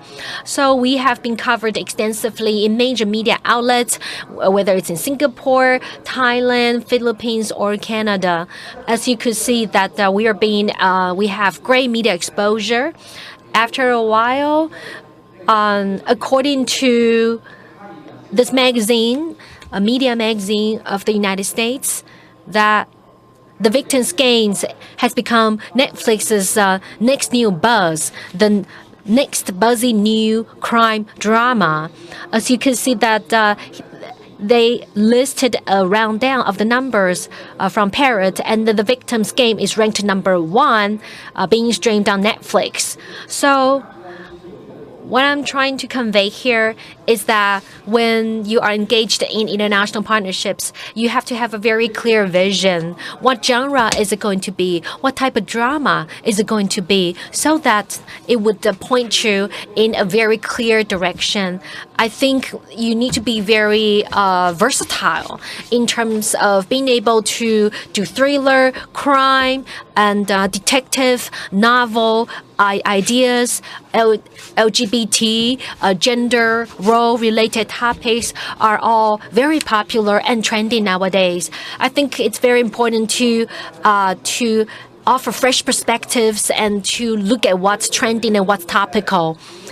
That's the first perspective. And second is original and IP development. For the investors, they want to be able to scale up, they want to be able to expand. So when your IP can be expanded, when you have the first season, second and third season, you are doing economy at a larger scale. You are creating adhesion and strong audience engagement. Therefore, when you are able to use local content to engage the audience and to extend the life cycle of that IP. And this also comes down to having a good script and being able to put together a good and professional team to make it happen. I think for any companies working in Taiwan, seeking partnerships with the international platforms, these are the basic prerequisites. I don't need to dwell on it too much. So it's important that you find something that's original, something that could extend the value of the IP. This will help you tap into the international market. So for our company, the Greener Grass production, we currently are working on adapting a Japanese novel into another TV series, and Netflix is investing in it as well. And another point I would like to talk about is the importance of attracting OTT platforms in investment. For them, they have a lot of members and they charge for the memberships. Of course, they also have revenue streams based on the sales of advertisements. However, the huge membership fees are the foundation of their revenues. So it's very important for you to know whether your collaboration is exclusive. So the platforms will be interested that because your content can only be found exclusively on a specific platform, that will increase your bargaining power.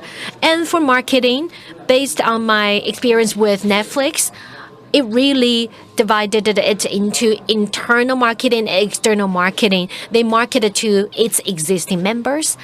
They really focus on pushing it using big data to reach out to the existing members. So these are the people who are already watching on the platform based on their understanding of the audience preferences, based on the big data analytics. So what's popular in Japan and what's popular in a specific region, so that they could decide who to market the content to. So Netflix looks at the member campaign from a very technological and data-driven perspective. And for external marketing, they really focus on branding. Netflix has very large-scale campaigns, and it also values the feedback after the program is launched. When it sees that there's positive feedback, then it decides to up the ante in terms of the investment. Coming back to marketing, I feel like working across disciplines is extremely important. For a lot of the projects that we've been working on, 2049, or for example, The World Between Us, or for example, Nowhere Man, we need to work together across different disciplines. That includes working with the special effects teams. And great works will get good investment. And of course, working across disciplines is quite important, and also working across countries is important. International collaboration is not as easy as we imagine it to be, because markets are different. For example, the Philippines is different from Indonesia, even though they're in proximity. And Indonesia is an Islamic country, so there are certain content that could not be played. And for Thailand or other areas that might be closer to Taiwan. So it really depends. And when we go back to the market and go back to globalization, we need to understand the market to be able to work together. So this is important when it comes to international collaboration. Thank you very much.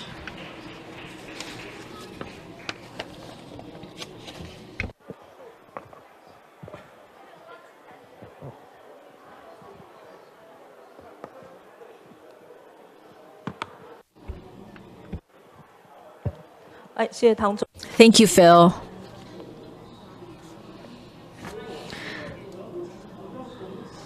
We will now invite one of the pioneers in international co-production in Taiwan. 2017, HBO Asia worked together with the International Department of PTS on The Teenage Psychic, and the producer Jesse is also here today. So this co-production broke records, and it was the first Mandarin TV series for HBO Asia in Mandarin. And this commenced the collaboration between Taiwan and the HBO, and we also won international acclaim. And so the director of The Teenage Psychic, when it comes to cultural clashes and differences, and also in terms of collaboration, how did he cope to maximize and meet the market's demand, but also at the same time to produce high quality work? So next up, let us welcome the director of The Teenage Psychic, Mr. Chen Heyu. Hi, hello. I don't have slides with me today. I thought I'd just come up here to share my experience because I only have 15 minutes. So it will be lighthearted. Very happy to see so many friends and peers in the industry. And I know many of you are interested in becoming a part of the industry as well. Back in 2013, I was a film school student at National Taiwan University of the Arts. And I was working on a school project. The project was on script writing, and I read a news report in the newspaper about a psychic. And the psychic's name is Sophia. And Sophia talked about how she is psychic and she is able to see ghosts and spirits. And she described her world. I felt that interview was extremely interesting. Psychics seem really distant from us, and it seems fantastical, but she portrays it in such a realistic light. That's why I went to visit Sophia to interview her, and then we became very good friends. So she is the prototype of the script. And the script, or later, went on to become the busy young psychic. And I am not really religious. I would say I'm more of an atheist. However, to write a script well, I need to research a lot on psychics, and I was able to come into contact with many psychics through my field research or studies. So before I had completed my script, I was changed by the process. My view of life changed as a result.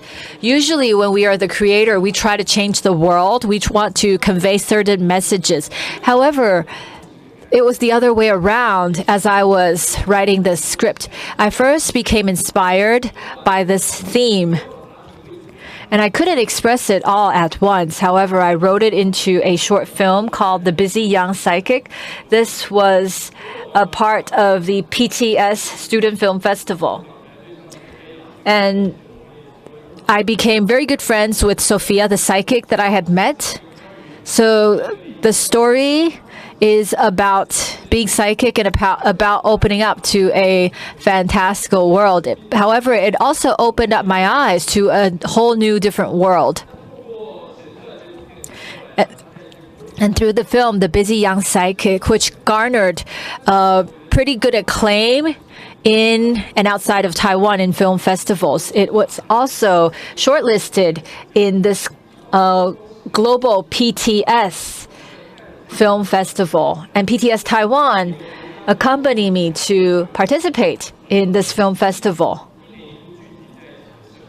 And this was an annual event for projects that were selected by public television around the world.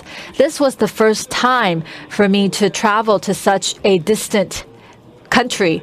I had never traveled much before. I was so nervous. I was a student at the time taking my project, and I was worried that the viewers wouldn't get my work. I had to showcase my work to a lot of international audience. However, the experience turned out to be tremendously helpful because it was the first time that I took my own project and it was on the world stage. That was such a different experience for me. Usually when we work on topics related to psychics, it may be quite normal in Taiwan. However, at this International Film Festival, everything that I took for granted were fresh to other viewers. And at the time, I remember one evening when I show The Busy Young Psychic, there were people from different cultures and different countries in the audience that night, and they got it. They were able to see the story behind The Busy Young Psychic. They were laughing, bursting out in laughter, and some people were touched. And I thought about what was it that really reached them. And the most interesting part about a story is that a story is soft, however, also tenacious. It is a medium that crosses boundaries, races, languages, and culture.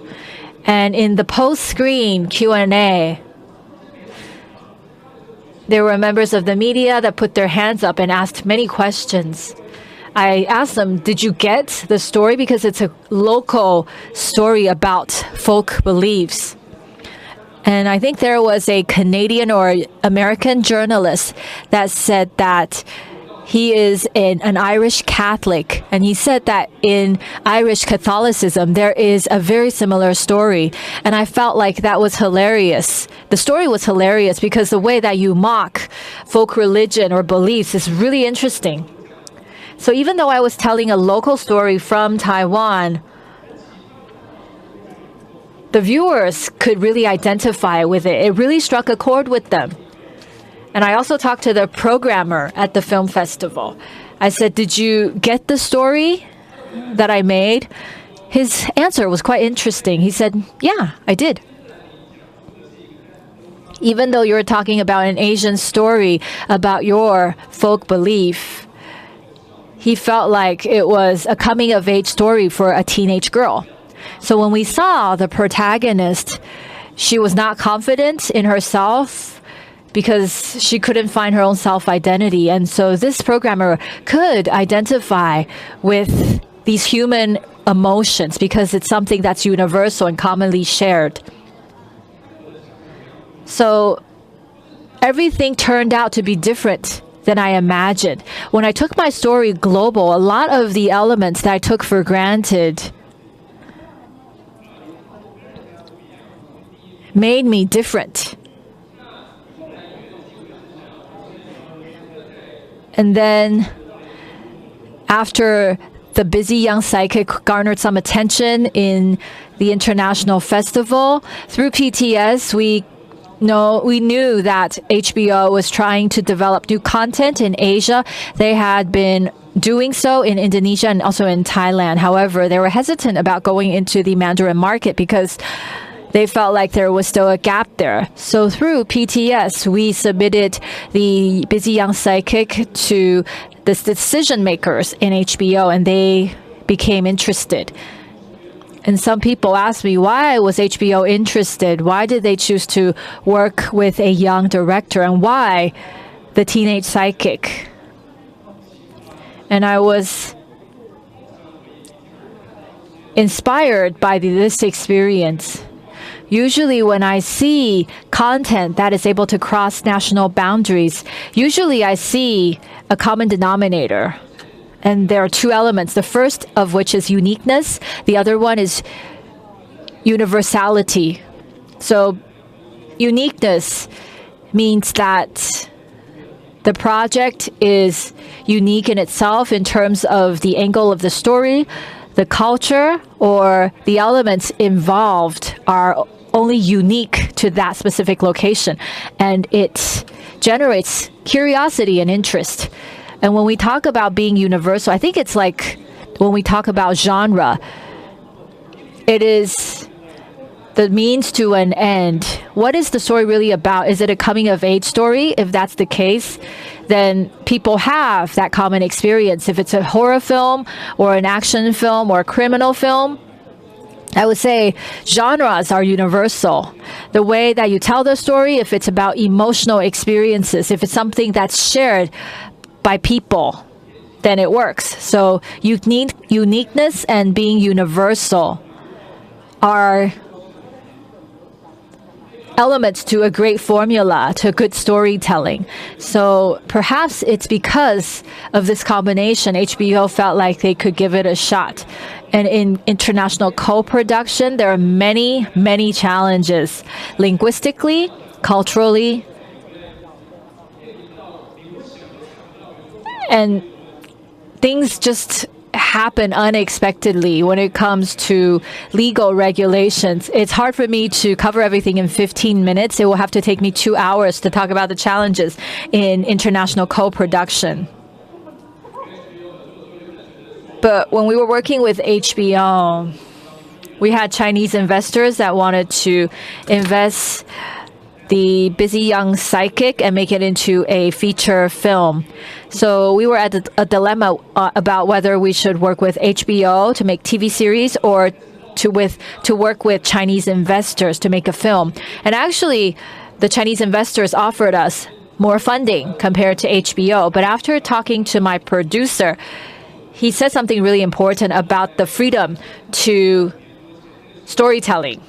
This was 5 years ago, and the Chinese market was so open, and all of the filmmakers wanted to go into China. However, we discovered that they had a censorship system, which means that if you shoot films about ghosts or certain genres were considered a taboo.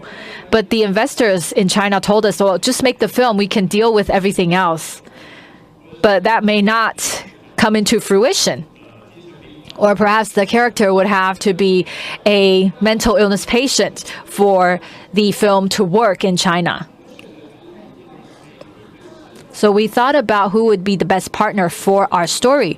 And the terms and conditions for HBO, we felt like provided us more freedom in filmmaking. That's why we chose to go with HBO in international co-production. However, it didn't occur to us that by working with a partner like HBO, there are also limitations. Because internally, HBO abides by a certain set of rules. Just as Phil said, different countries may have different practices or culture. For example, Malaysia and Indonesia are relatively more conservative. So for LGBT subjects or culturally, there may be certain taboos. So in working with partners, we need to go back and forth in communication. And when we were working with HBO, we know that for HBO Asia, they're headquartered in Singapore. And Singapore has a law in place that states that you cannot speak the local dialect. So there is that policy in Singapore. So Taiwanese is a dialect for the Singapore government.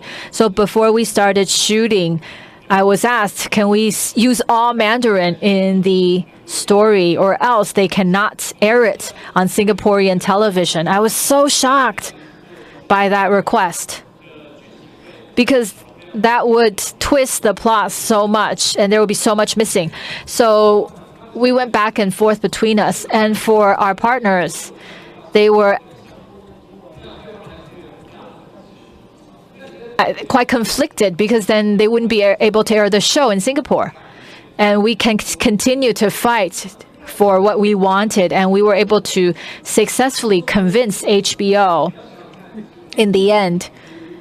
I said to them that the teenage psychic is not about special effects, it's not about artistic settings or anything like that. You wanted to work with us not because it's a criminal film, but because it's a coming-of-age story for a teenage girl. And so emotional elements are very important, and language plays an important piece to that. It is a vehicle that carries emotions, and if we cut that out, it would endanger the story. It would deprive the story of all of its appeal. So I managed to convince them. The top management was open to communicating and discussing the content. So I kept the parts where speaking Taiwanese was allowed. However, for the version that we're going to stream in Singapore, they had to dub it in another language in order to comply with the legal requirements in the Singaporean market. Because of the content itself and the nature and the fact that it was going to be streamed all around the world, you would see that Taiwan is in fact, it's a very free and open market. Taiwan's censorship is being kept at a minimal level. Therefore, so by comparing us with the international market, I have learned to compromise. I have learned to communicate. I will keep my comment brief. And what I'm trying to convey here is that the process itself is very communicative.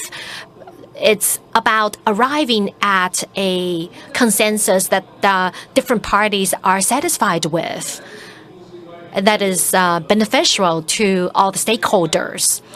The theme for this afternoon's discussion is international collaboration, the tips to successful cross-border collaboration. Based on my years of experience in international collaboration, I think that there is a common theme when it comes to communicating and discovering the needs of different investors. They all have their aspirations. Different countries and markets have their own regulations and regulatory limitations.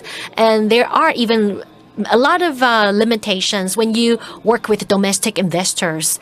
I think at the end of the day, it boils down to the story itself. Is it captivating or is it convincing enough? Sometimes when you are so eager to go global, you are trying hard or even a little bit too hard to please, and then you lose sight of your own subjectivity, of your own driving force. What drives you? What is your motivation for doing it? When you are able to connect your story with societal issues, with a unique culture, you then have given birth to something that's truly unique. The previous speaker also, Phil, talked about being able to connect with the audience, generating local content that the audience will find relevant.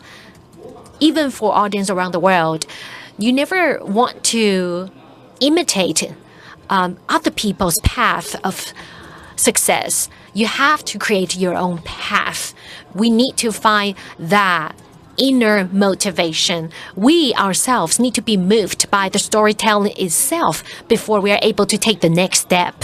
So here, I would like to end by saying that Taiwan is drawing the global spotlight. Taiwan is moving into the center stage in terms of the content industry. However, there is still a lack of integration when it comes to the entire ecosystem. However, we cannot deny that Taiwan's market is very open, free, full of creativity and energy. And I look forward to further working with you and interacting with you. Thank you very much. Thank you for sharing your thoughts with us. The first two speakers for the session talked about the production, talked about the attracting and working with investors. The next speakers will speak from the perspective of OTT platforms. They have gone beyond the national boundaries of Taiwan. They have tapped into overseas markets. Daphne Young would be our next speaker. She is the CEO of Catch Play. Daphne had a strong background in filmmaking. Catch Play is a very popular OTT platform in Southeast Asia, and it has become a major strategic partner for the production of a lot of original series and dramas in Asia. It is an extremely successful and ambitious OTT platform. So, Daphne today will talk about cross-border collaboration and going and tapping into international market for Taiwanese professionals. Thank you, Yuhua, for your warm introduction. The goal of my talk today is to answer two questions. Number one, how do Taiwanese OTT platforms tap into international markets? Number two, how do you work with content creators in Taiwan as you go international? First and foremost, I would like to share with you our experience over the last 4 years. I would like to bring up my slides. In 2016, we launched our service in Taiwan. In March in the same year, we decided to pick up the speed. 2016 is a year where OTT platforms are all moving fast to expand. When we first got into the market, our goal was to tap into international markets. I think this is not really a question of whether we want to, or rather it is a question of what to do in order to survive. So without being an international platform, an OTT provider will find it to be very difficult to collaborate and to create and develop contents. So we decided that we were launched in March in 2016. In June, we went to Singapore and Indonesia. We launched in these two nations, and then later that year, we launched in the third country. So we decided that we want to get return our investment and accumulate vast experiences in operating international markets. It is also our goal to enter the 6 countries that are under the ASEAN, the Southeast Asian Country Association. So who are our target audience? The Southeast Asian markets are very different from Taiwan, so we did not want to answer this question from a purely Taiwanese perspective. We decided that we need to find common ground. The Southeast Asian is home to a population of 600 million people. Therefore, many of our learnings about the South Asian is their GDP is $4,000 per year. There's a lot of immigrant workers from Southeast Asian in Taiwan.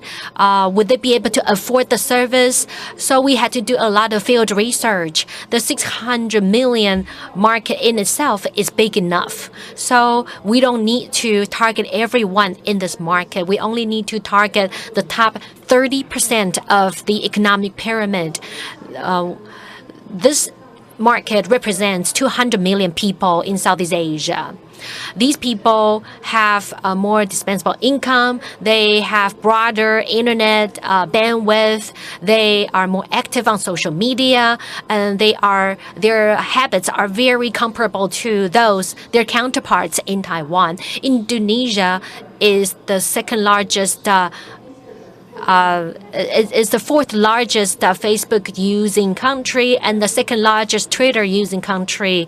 And as Facebook is declining, it is growing rapidly in Indonesia, and the white-collar workers in Indonesia are very they are very fluent in English, and their salary is very comparable to the white-collar workers in Taiwan. And we're even paying more rent in big cities in Indonesia than we would in Taipei.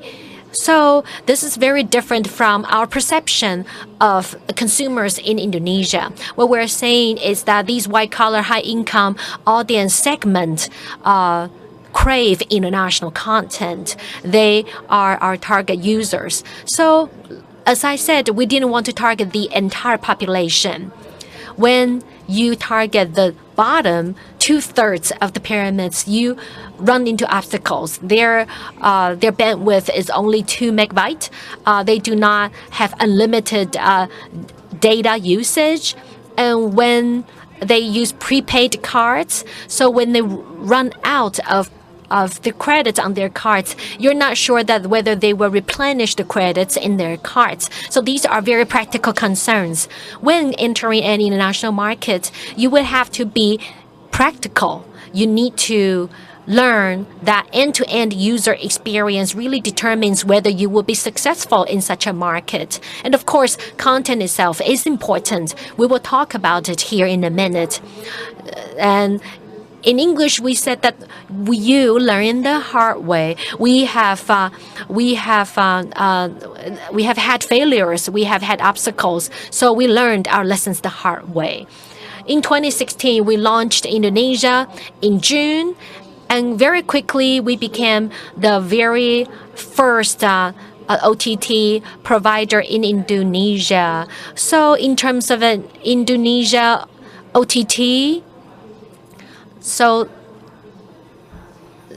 the Indonesia's number one telecommunication provider has 270 million users.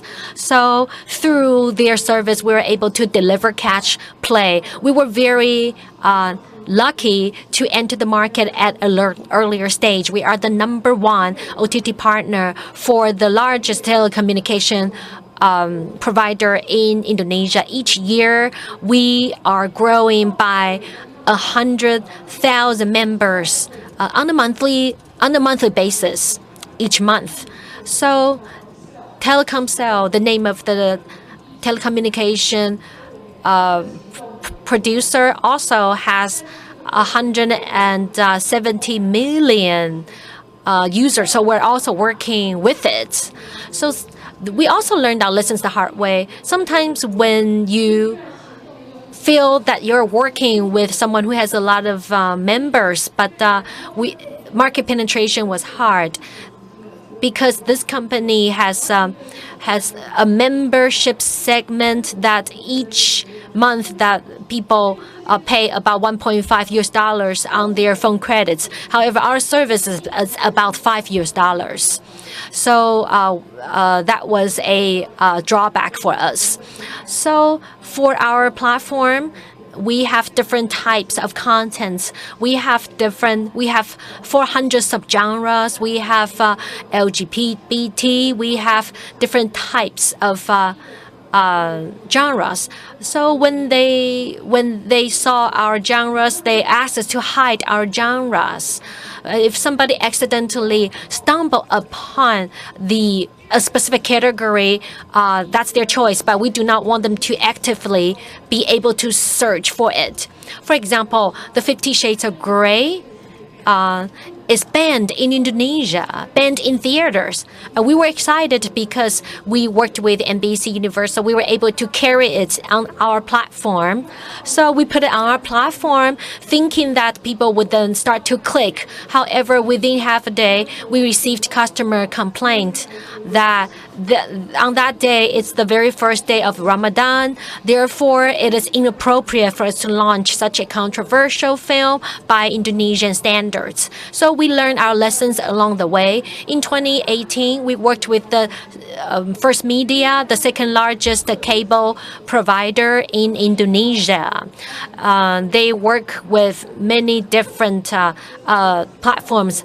iFix and Hook. Hook is invested by Warner and Indonesian investors. When it was liquidated, First Media, our partner, transferred the Hook members to Catch Play. So this was a boost of our business in terms of, and we also worked with the third largest telecommunication service provider in Indonesia later on. And we also had connected with the e-commerce platforms. In Taiwan, we have PC Home Shopee and Momo. There we have Gojek, we have worked with other e-commerce platforms. When Jakarta's MRT opened, we worked with the food chain there to open up the self-service outlets in the metro station.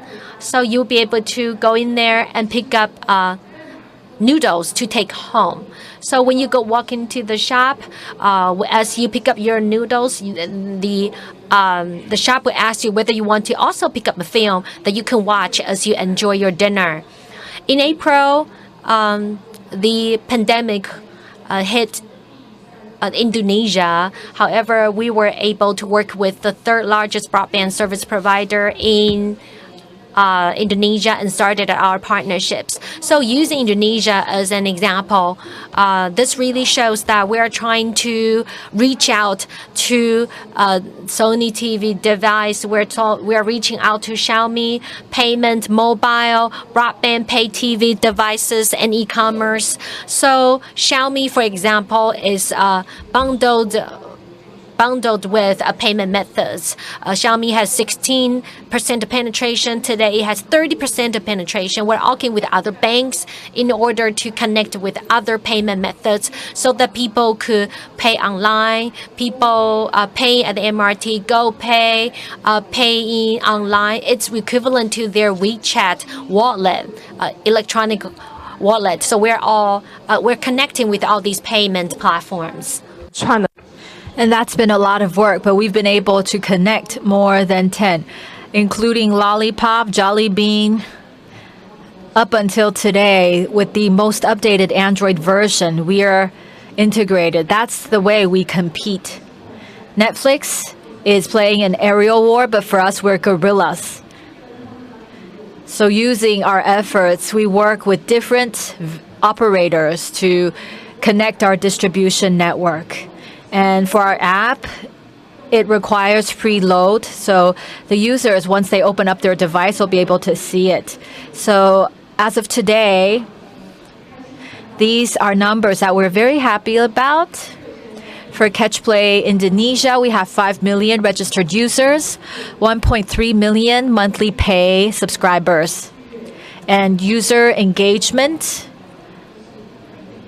based on a very important survey by Media Partner Asia, this is how well we fared.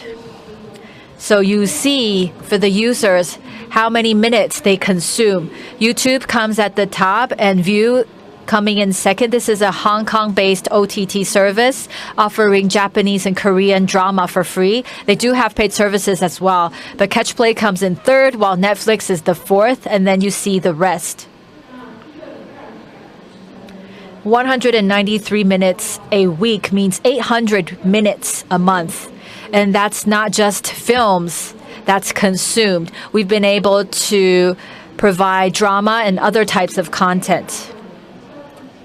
So what I said, I know is not necessarily relevant to today's discussion. However, when we're in the content industry, what we need to continue to remind ourselves is that content is king. However, distribution and also channels is queen. I can't say that it's more important than the king, but it is something that cannot be ignored. The queen is the keeper of the house to make sure that everything is in order. Or else, with the content as king, maybe we are just encouraging piracy if we are not paying attention to distribution. So as a platform native to Taiwan, this is something that we focus very much on. So first of all, we need to market to generate interest, and then using preload so that on devices the app is easily accessible. And then we need to provide easy trial, easy payment using the channels that users are familiar with. And after payment, we need to think about engagement and retention so that they're willing to subscribe monthly and to pay monthly. All of these learnings require consumer insights, business model insight, and also technological support. This takes longer time to build. It's not something that we acquire or learn from producing one film or 2 TV dramas. So the reason I'm talking about this today is that in Taiwan, we're seeing the emergence of content. However, what is our platform strategy? What is our distribution strategy? What are our thoughts behind this is something that I'd like to touch upon. But lastly, I'd like to focus on content because content is of utmost importance. How do we produce content? I think there are 2 ways. First of all, aggregation, which means partnership. This is our content from in Indonesia. Let me talk to you about that. It's quite similar to what we offer in Taiwan. So in Indonesia, we started out with films. Catch Play is like a at-home movie theater. So everything you can see in a movie theater, you'll be able to see on Catch Play. And the reason we wanted to focus on films is that people are willing to pay to watch films. Films on the bigger screen is something that viewers are willing to pay for the most. But that is not the only thing that we should offer. We also need to provide local content like Bebas. This is something that we procured in Indonesia. We bought the rights to exclusive distribution in Indonesia. And also on our platform, we need to have about 20% local Indonesian content, but also we want to introduce content from Taiwan. So the making of an ordinary women, the world between us, we were able to leverage the Catch Play platform to have it shown in Indonesia. And we got great ratings. It's very hard for you to imagine an obscure Taiwanese drama can become popular in Indonesia. And a lot of people in Taiwan, they don't watch Taiwanese drama that's pronounced in Taiwanese. However, we do have Taiwanese drama that got better viewership compared to the world between us. And also we have content such as Normal People. We got exclusive distribution rights in Indonesia. So this is the way that we work. And this year in Taiwan, through partnership, we were able to integrate HBO Go content onto Catch Play. So one account or one package, you'll be able to access Catch Play content plus HBO Go content.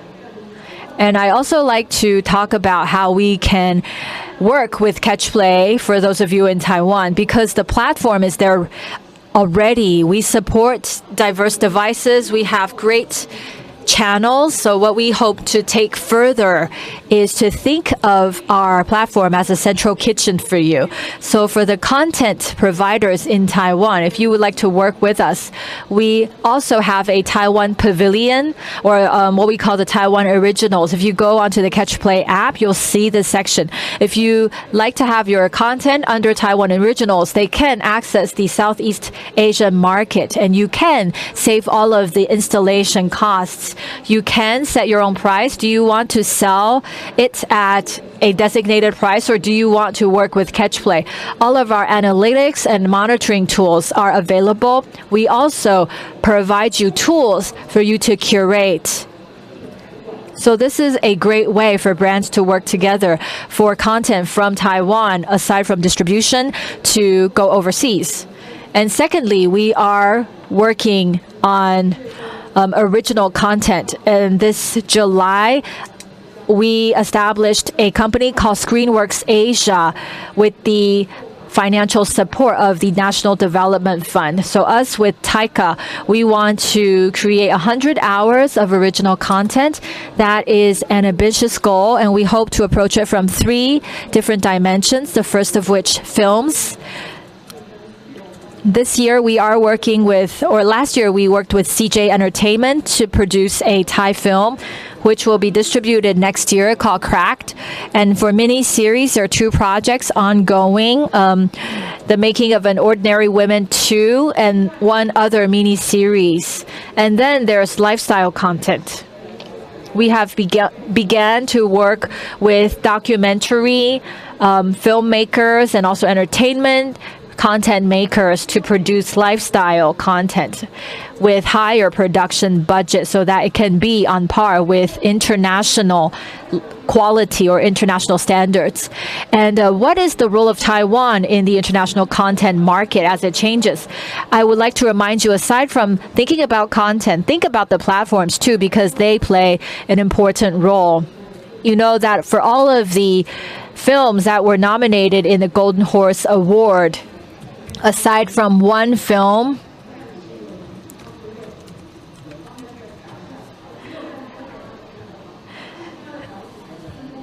actually there is only 1 or 2 that could be seen on Netflix, and for the others you don't really have access to them on platforms. And given COVID-19, a lot of the films cannot be shown in cinemas either. However, you of course you can sell to Netflix, but if that becomes the norm, or if this kind of model becomes more frequent, would you be able to control your own fate in the market if all you can do is to go to one platform? So that's something I think is worthwhile for us to think about. Thank you. Thank you, Ms. Yang. Our next speaker also led the OTT industry and took it global. For the OTT industry, the big ones, the big players, they remain to dominate the market. However, we also see players that are doing a good job in market segmentation and are able to gain a piece of the pie in the red ocean. So let's hear about these players and see how they encourage the development of content. So let us welcome Jay Lin, founder and CEO of Gaga Ulala. 谢谢于经理。 Thank you. Thank you, Home. I feel like I have big shoes to fill after the 3 previous speakers. But this is such a rare opportunity. We don't see occasions like TCCF, and I'm very happy to see those of you here and also online. I would like to take time to talk about the journey for Gaga Ulala and also Gold Studios. I'll talk about our distribution channels and our strategy and how we've been able to build our ecosystem. And I'll also cover, when it comes to production and co-production, how do we harness content to become competitive in the market? It may be mainstream or less mainstream content that we refer to. First of all, Gaga Ulala, for those of you that are not familiar with us, we are the first OTT in Asia, in Taiwan. Right now, we have about 700,000 registered members, and we have established presence in 195 countries. We have over 1,300 films from all around the world. These are films that are, or content that are LGBTQ focused. As a smaller scale company that focuses on market segmentation, we know that we need to expand outside of Taiwan to be able to survive and thrive.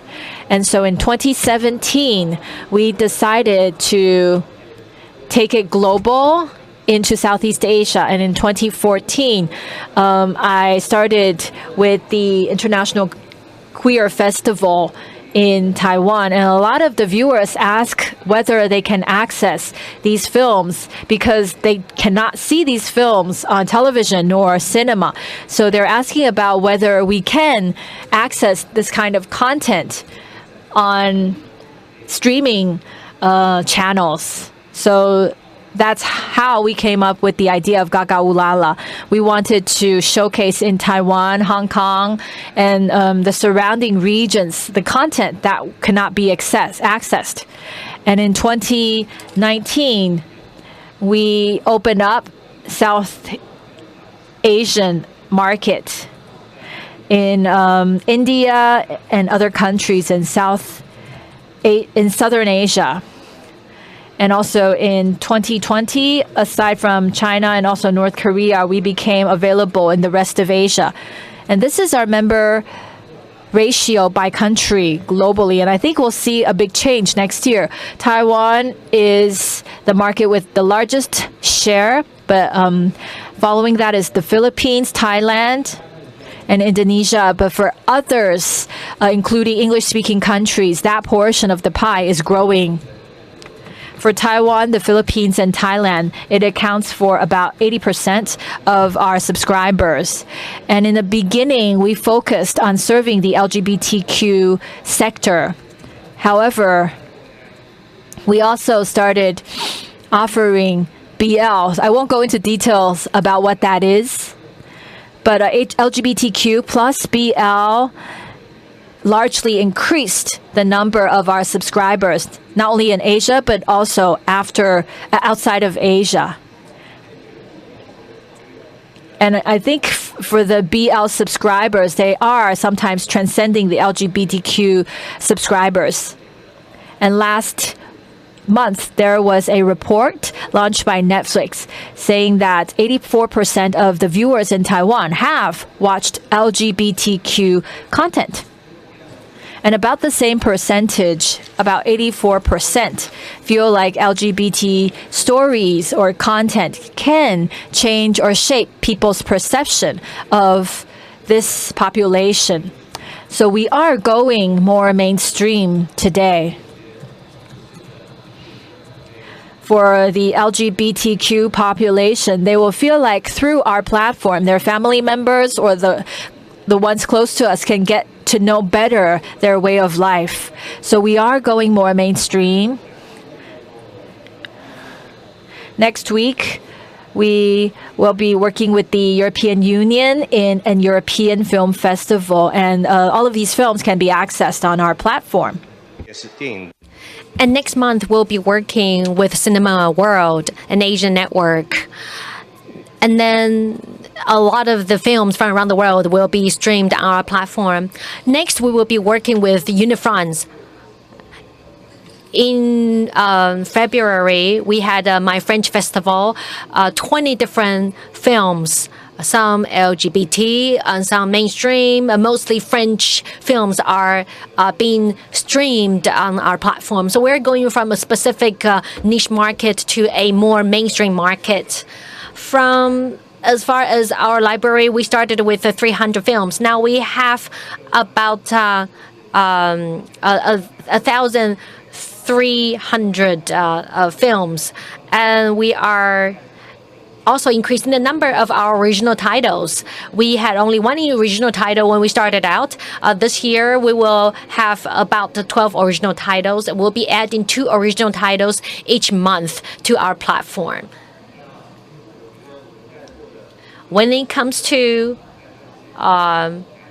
coming out on top in a Red Sea competition scenario, you not only have to focus on distribution channels. We established this channel. We established this platform, the payment connection, big data, analytics, going to different markets, and recommendations, algorithms. We established all these systems in-house over the past 3 to 4 years. Distribution is queen, content is king. However, as a king, we are very small in terms of our scale, especially when you compare us with Netflix. But we have our own communities. We are in the niche market. In 2019, we have a Go Studios, GOL Studios.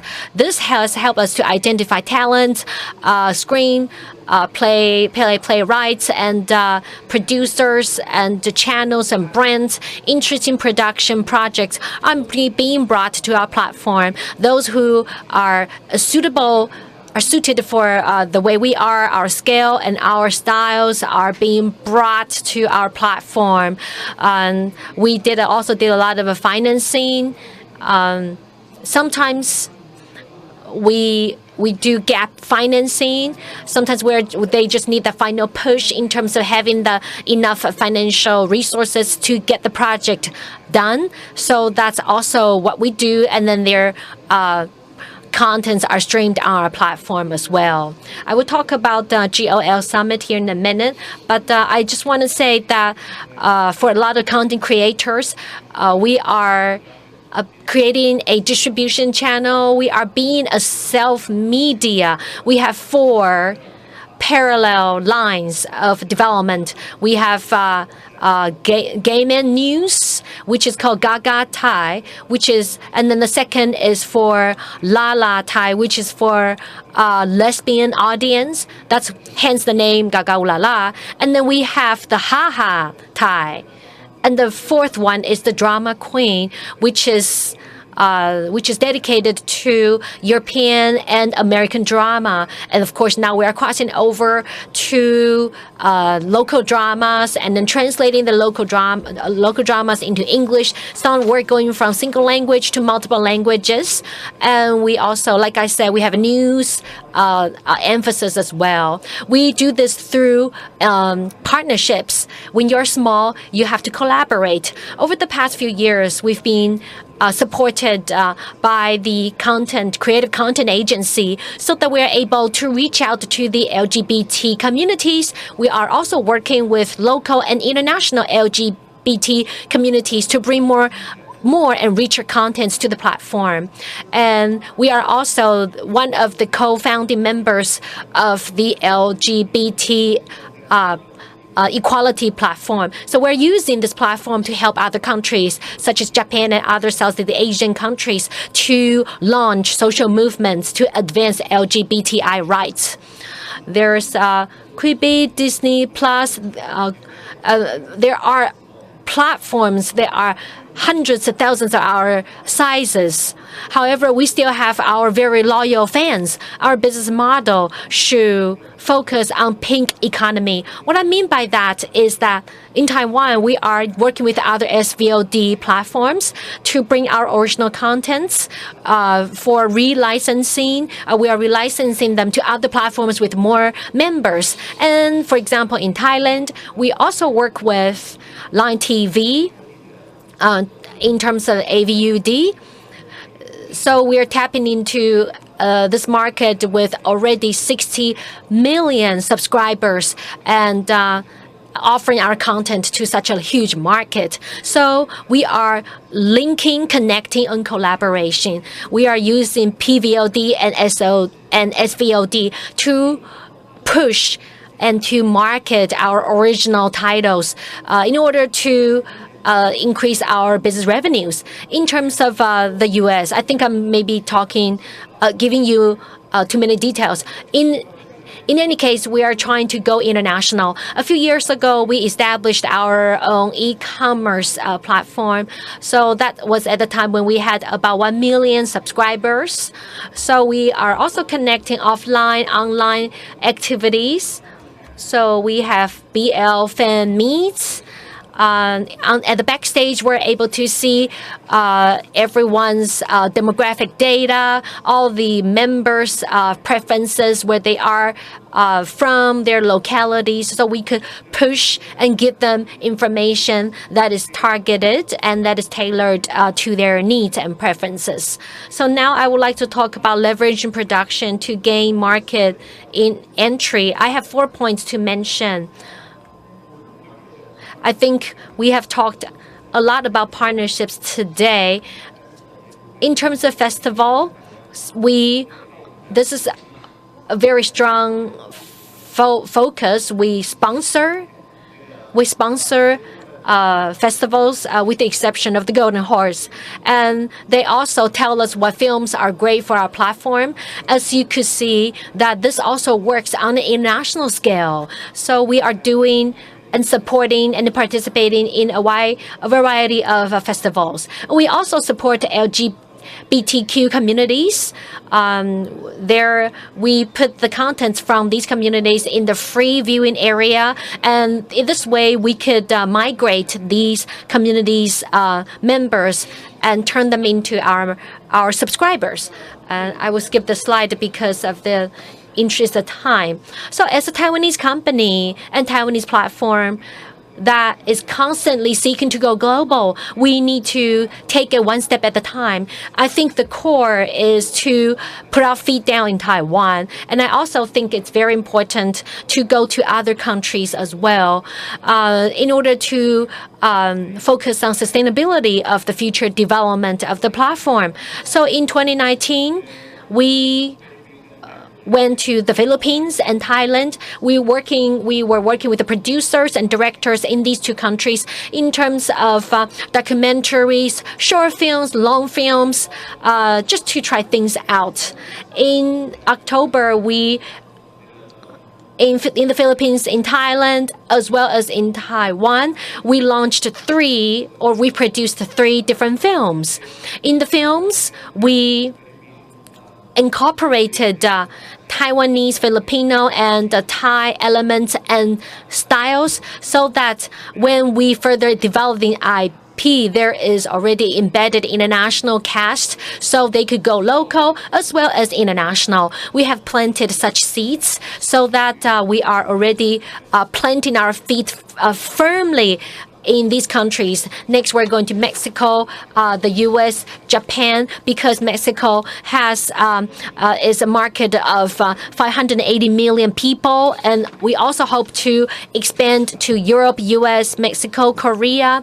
Some of our co-productions have been nominated for the Best Emmy Award for the Best Documentary. So as a global platform, we're not limiting ourselves as someone as only operating and getting into the Taiwanese market, only telling the local story. That would be a dead end. For us, it is extremely important to work on interesting new projects, to connect and to reach out, because human emotions have universal values. So in content categorization, we believe that we need to look at it in 4 aspects. For documentaries, we believe the core is access.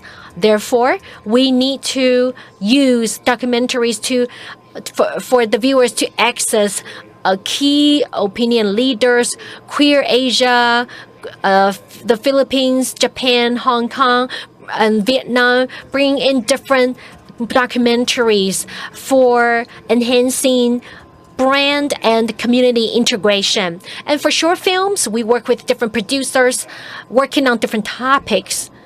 Is my time up? Please, I need 1 more minute. So through these short films, we are able to test the market, to collect big data. By working with different producers, we think about how whether it's possible to continue working with a specific producer or director. And for features, I have listed these theatrical feature films that have been awarded accolades in international film festivals. I think through this series, which is the last category, we would like to enhance our subscription retention in addition to expanding IP application.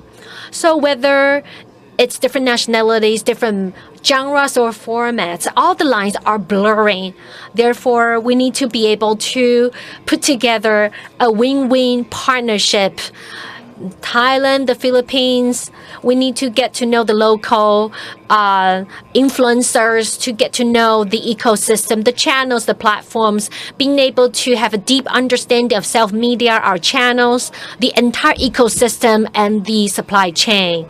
Lastly, I would like to mention that on Monday and Tuesday, we just launched the largest LGBT online filmmaking conference. We invited opinion leaders from around the world to share their ideas with us. And we also had our first GPS, looking for the next wave of interesting queer stories. There is about 120 proposals. Tomorrow we'll be announcing the final winners. So for these activities, we will continue to launch them, run them for better audience engagement.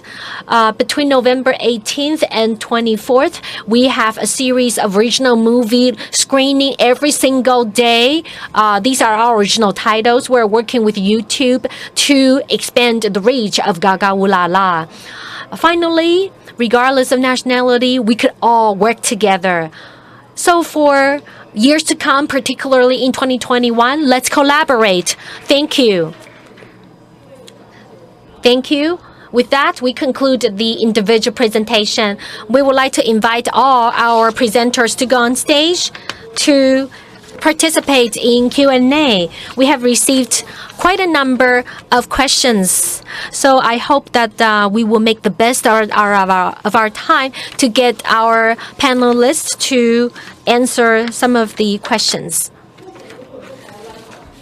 So Phil Tang, the first question is for you. Sometimes you shoot first in Taiwan, then you try to sell to platforms. So what is a suitable budget for shooting first so that you're not over investing? I think it comes down to what genre, what material you're working with. There really isn't a fixed number. You can make something short, something light, but extremely stylish, extremely special. If you're seeking to license it, the fees are not extremely high. To be honest, I would say 10, 20,000. I'm talking about Netflix. Of course, there's other platforms. So you could think about it from this perspective. You're investing in something that's 2.5 or 3 million short film. That's how much you invest in Taiwanese dollars. That would be reasonable. That would be that would be 100,000 US dollars. Recently, I worked with the with the Singaporean production company. Usually for Taiwan, you said you shoot 7 days and you get 1 day off. People are overworked. People are very exhausted. But in other countries, you shoot 7 days, you take 1 day off, or you shoot 5 days, you take 2 days off. If you give everybody more days off, you need more budget. But this is something that we want to do. I think this has a lot to do with the general industry-wide practice. So if you can have more budget, you can provide a better work environment. We want to be like Malaysia. You shoot 5 days and you take 2 days off. For those of you shooting in China, you need to come up with 60, 80 episodes in 2 months, in 3 months. That sounds really unfathomable for us in Taiwan. So people are working all the time. Sometimes when we shoot in Dadaocheng, in Lugang, the traditional historic town, so sometimes there are a lot of variables. There's noises coming from the temple festivals, making post-production extremely hard. So when you try to shoot in Taiwan, maybe we could give it a try. We start with something that's 30 minutes. Not a lot of episodes, because this really creates a lot of pressure for the investors. This is a new concept. For example, you do something that's only like a 30-minute mini-series, only 6 episodes. You test the market, you test the water. This has been done many, many years in overseas market. If you're new to the industry, if you have an idea, give it a try. Short episodes. For Director Chen Heyu, what is the decision-making process in international co-production? How do you reach a consensus? I'm sure that when you talk to your investors about the script and making other decisions, do you encounter such problems? Where do you get the green light? How do you get the green light? Also, when you talked about uniqueness, how do you find uniqueness in life? In the interest of time, I'll be brief. This is based on personal experience. I'm sure different platforms may differ. For the Teenage Psychic, we needed translation. So during the script writing phase, we had the Chinese script first, and then we had it translated into English.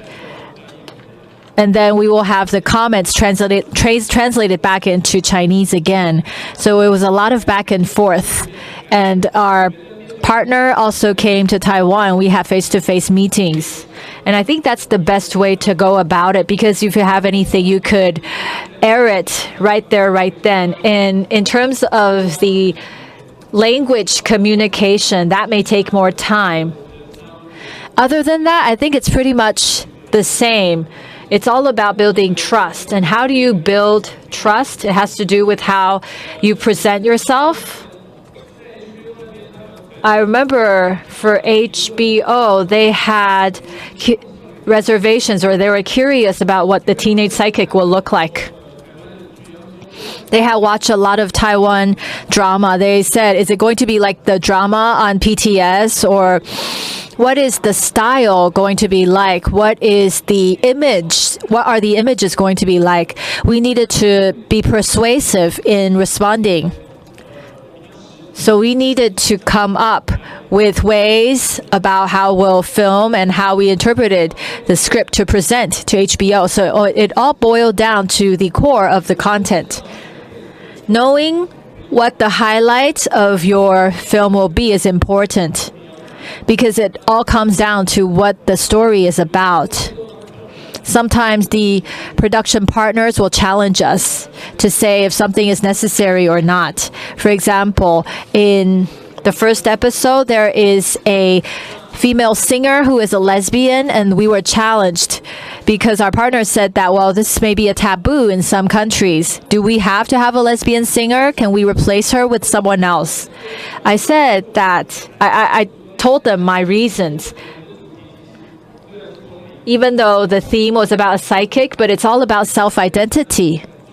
And this singer was an important part of the story. It's a story, or it's the conversation between a woman and also a girl. They are also facing issues of self-identity. And this was the first episode, so I felt like this contrast was important.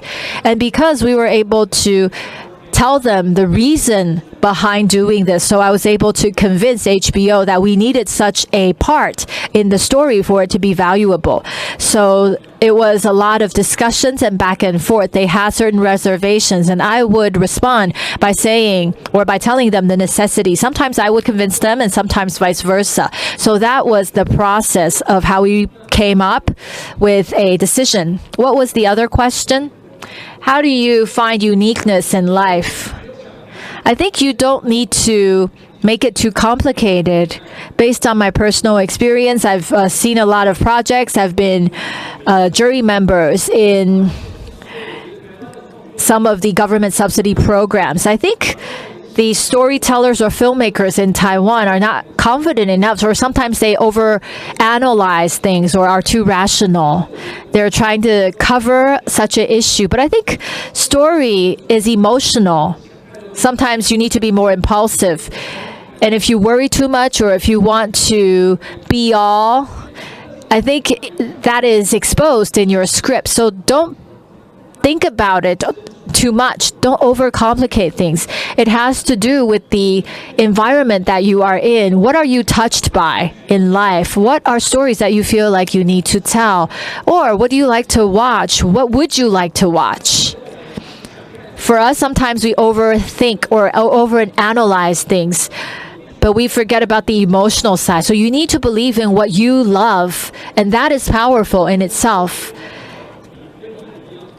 And I think you'll find viewers that can identify with how you feel. So enjoy the process. When we see or look at stories, or when we watch stories, the viewers want to enjoy it. So you need to be able to enjoy what you do for the viewers to enjoy the stories. For Jay, are you worried that international OTT platforms will have an LGBT section, and that will impact niche content like yours? And what kind of niche content do you think have potential? I know that for Netflix and Line TV, they are providing such LGBTQ content, but it's hard for them to surpass us because we have 1,300 films. And we've been at it for 6 to 7 years, and we've worked with film festivals. And us, we're very close to the LGBT community. We work very closely with directors and also other partners. So in market segmentation, and also in the mainstream market, I think it's hard to replace such a status. And I think for Netflix in Asia, there are certain landmines, you know.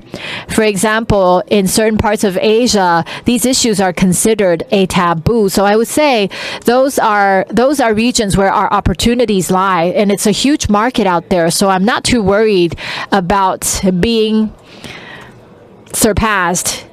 The strength of being small is that we are nimble and we're flexible. And there are larger players, second largest or third largest players that could be our partners. And for my French Film Festival, I think it is a great example of how we can integrate content. It doesn't necessarily mean working with overseas OTT providers. It can be working together on our own, and then to see what the market likes or what platforms like. And through film selection, we can continue to optimize. And I think one day there may be an OTT that is native to Taiwan, and we'll be able to collect data and to do a better job in analysis. And then to come up with our own OTT platform. Right now, there are hundreds or thousands of OTT platforms, so I think we can test the waters a bit first.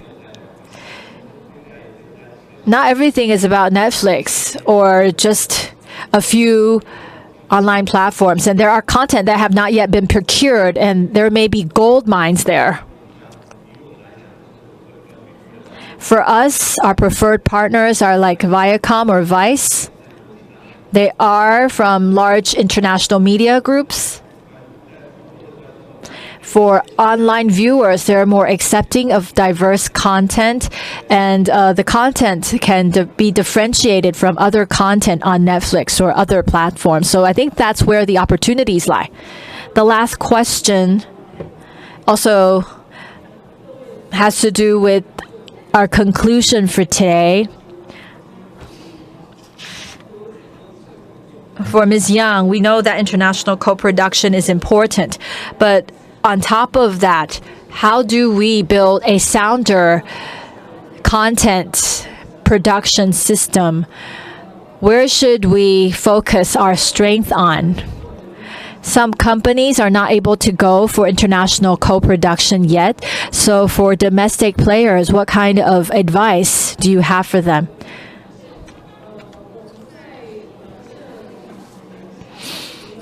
In the past couple of years, we have gone into original films, but also series. We were very lucky to get the global distribution rights to The World Between Us, and we're looking at how this kind of series can be accepted in the global market. But it all comes down to the script. I'm sure that you know of this as well. We need to be able to produce 100 hours of content within 1 to 2 years.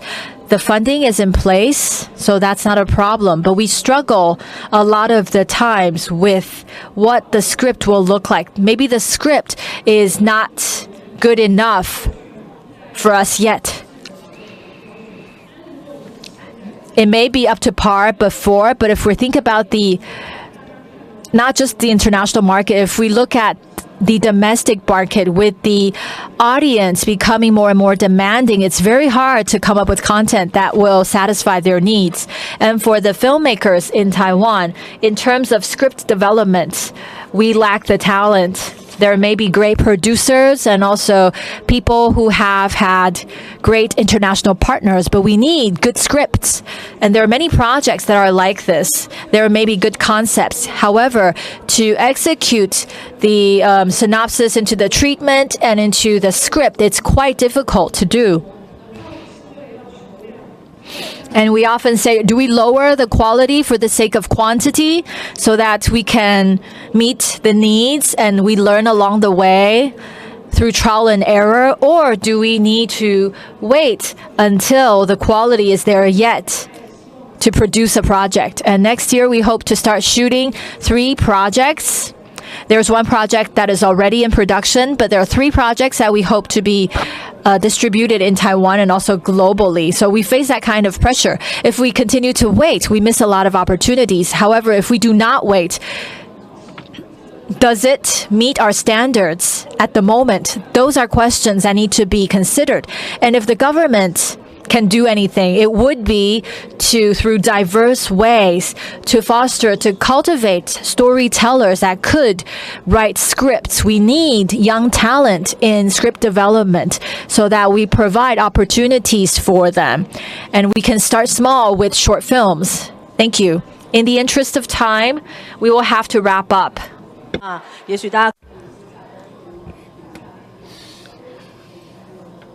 We will now wrap up the session, and we thank you for joining us today.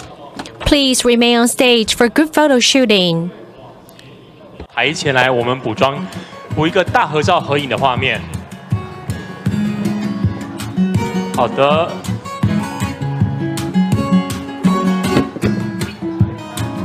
要不要需要再往前一点吗？还是要？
各位现场的贵宾，还有直播的观。Ladies and gentlemen, and those of you joining us online, welcome to the 2020 Creative Content Fest.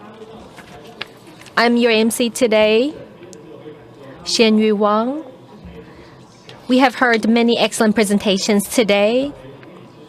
Taiwan's content industries have gained tremendous momentum in recent years. For this session, we will talk about one of the most important drivers of production projects, which is investment. The theme will be investment opportunities, strategies for identifying investment targets. For the session, the speakers will talk about making proposals to attract investors, and some of them are actually from venture capital companies and representing investors. Therefore, they will also talk about strategies for identifying investment targets. Once again, we would like to thank Taiwan Beer, Sample TV, as well as Corville Specialty Nuts for sponsoring today's event. May I remind you that we will be using the Slido system for question submission. So please feel free to scan the QR code on the screen in order to bring up the question submission page. Or alternatively, you can click on the link in the video description down below, and you will be redirected to the Slido question submission page. During the Q&A toward the end of the program, we will be selecting questions to ask the panelists. Without further ado, please help me welcome the moderator for the session, Vivian Xie, International Business Department and Marketing PR Department, Senior Vice President of SCTTV. The panelists are Dennis Yang, Managing Partner of Studio 76, Eva Liao, CEO of Angelic Founder, Director of the Content Production Department, ScreenWorks Asia, Xiao Yi Chen. Without further ado, I would like to turn the program over to Ms. Xie. She is the Senior Vice President of SCTTV. Ladies and gentlemen, and those of you joining us online, welcome to the panel discussion at the Taiwan Creative Content Fest. The theme of this specific session will be strategies for identifying investment targets. And today we have prestigious speakers joining us today. They have vast experience in receiving investment as well as investing in productions. Many of our speakers today on the panel represent venture capital companies such as Angelic Founder, Studio 76, and ScreenWorks Asia. They will talk about ways to attract investment, and they will also talk about their experience in co-investing, working with the Taiwan Creative Content Agency. The Taiwan Creative Content Agency was established about a year ago with the aim to promote Taiwan's content industries in overseas markets. It is using the National Development Fund and other type of grants to invest in local production companies so that we can create an economy of scale, helping these companies become more international, providing opportunities for them to seek more international partnerships. Joining us on the panel today are representatives of venture capital companies. I would also like to mention that for those of you seeking investment and financial resources, in addition to these companies present on the panel, you could also look into opportunities provided by the Taiwan Creative Content Agency. The three moderators, the three panelists will each make a presentation, and then we will open the floor for questions. The first speaker will be Dennis Yang. He is a stranger to no one in this room. He is the managing partner in Studio 76. The company distributes, invests, and produces projects. They have created many award-winning and popular dramas. And yesterday, they had just launched their new project to ask for entries for selecting possible partners. And the next panelist, who will be our second speaker, is the CEO of Angelic founder Eva Liao. Angelic founder is a partner of the Taiwan Creative Content Agency. It also invests in animation, dedicated to culture and creative industries, filming, gaming, immersive experience, fashion design, and publishing content by providing the initial capital for creators and helping gamers, helping content creators gather more angel investors to join their team. The next speaker will be Xiao Chen. She's the director of the content production department of ScreenWorks Asia.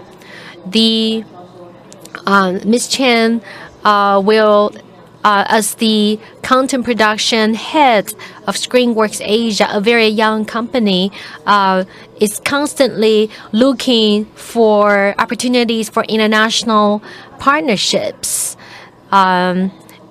It is a joint venture with the government's National Development Fund, managed by the Taiwan Creative Content Agency, to provide financial resources for the production of premium content, films, miniseries, TV shows for Taiwan, targeting international markets. Without further ado, maybe we will ask Dennis Yang, Studio 76 managing partner, to make his presentation. Thank you. Yesterday, I was on the stage launching the Asian screenplay competition. And here I am again, having a great opportunity to share our experience with you at Studio 76. We have put together a very, very young team. We set up the team in 2019. This year, 2020,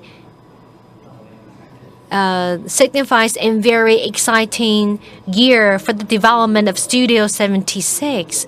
We have finished producing 5 different works, and 3 of them have already been launched, with 2 still being is going through post-production. Most of them are 100 minutes films. Next year, we'll be working on 4 to 5 movie and TV series, in addition to short films.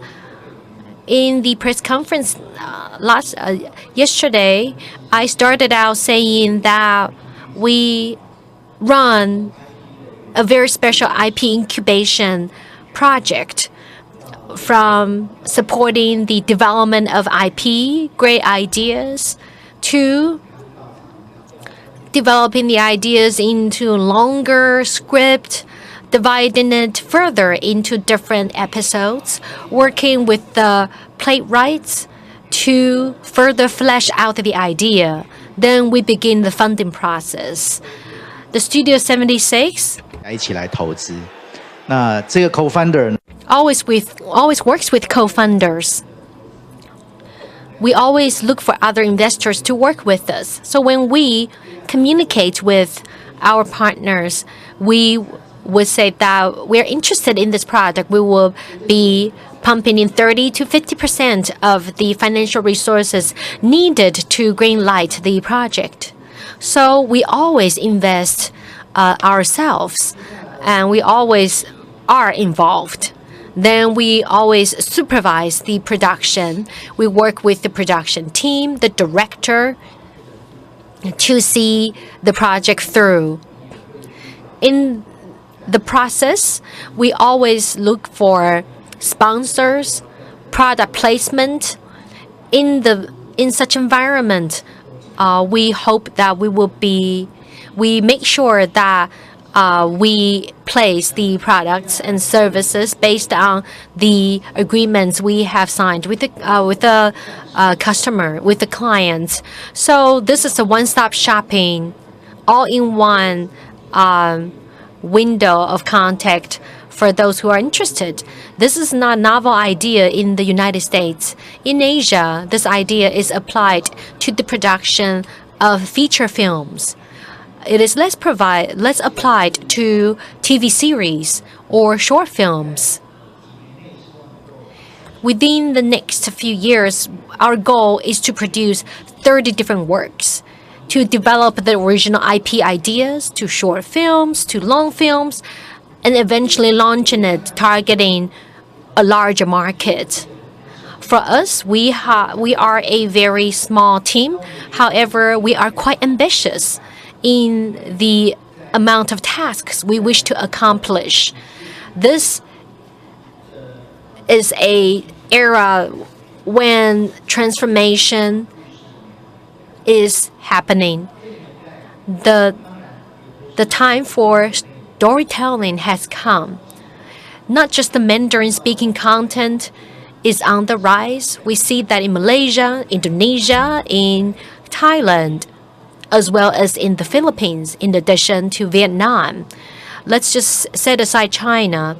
If you go south, you will see that there's many countries and regions that are eager to explore new stories and new ways of storytelling. In the past, you sell to TV networks. Now you have IPTV, OTT platforms. You have hybrid platforms out there that are in need of content. Therefore, for me, whether it's HBO or Netflix, these international platforms have brought to its members and subscribers a new way of consuming content. It has gone from linear viewing to VOD. One very important change it has brought about is that it has elevated us above language barriers. About 10 years ago, when you wish to watch a Brazilian or French film, recently I've just watched a Brazilian film titled Mechanism on Netflix with such ease. About 10 years ago, such films are not so easily accessible. For the Taiwanese TV networks, there was very little incentives for them to purchase a film and then even subtitle the film. But now you can find films from all corners of the world on international OTT platforms, as long as there is a need for the Chinese audience. The Chinese subtitles are there for you to choose from. So now, let's flip the table. You have a Mandarin-speaking drama. Now, someone in Brazil, or it is being streamed on a platform, and people in Brazil, in France, could, by the same token, click on it and watch it with a great extent of ease and convenience. So there is a huge demand from Chinese content out there, but the levels of demand vary from one region to another. What we need to do is to prepare a good story, is to offer the fund, and we let the production team do its job. So, and then we come up with ways for it to go to the international market, and we give that a try. So this theory or rationale really lies at the core of what we do at Studio 76. Whenever we come up with a business plan, we always think about how do we further realize and make visible the potential of Taiwanese content and producers. So for Studio 76, do you have a criteria for selecting the type of content that you would like to push, or do you look at the OTT platform's needs to select projects? This is quite challenging. because for us, we are looking for quantity. We are looking to scale up. So we need to have a set of standards. Number one, in terms of budget, we have our protocols.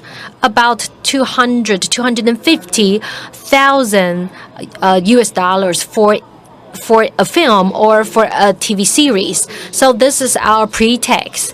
So whenever we have any projects in mind, we always evaluate that against our budget, time period, ancient, or a drama set in ancient Chinese time, usually cannot be realized with 5 to 6 million NT dollars, meaning that that's not something that we go into. And I think we need to look at the genre, the different types of drama. So you need to know what kind of genre that you're pushing to the market. I am one of the co-founders of KKTV. After I left KKTV, I established Studio 76. So I know how to communicate with engineers. And you need to have a clear genre, or else the recommendation system or mechanism won't work. So if you know that this viewer prefers a certain genre, you know what to recommend. So genres are important.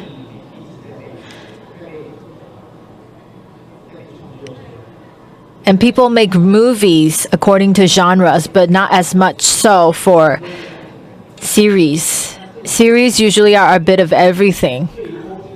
And that's quite challenging for OTTs because they don't know how to recommend users to watch the next project. So we select based upon genre.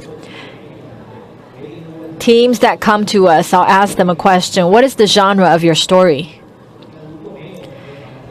And if they don't have one, then we come up with one or help them sort it out. And we will focus on one or two main genres. So that's our step one. The first project that we made was 76 Horror Bookstore because it had a clear genre. It was a horror film.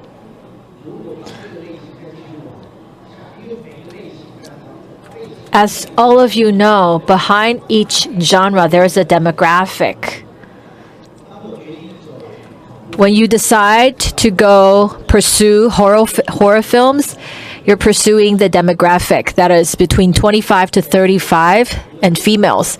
Aside from Japan, the demography or the demographic for horror films are women.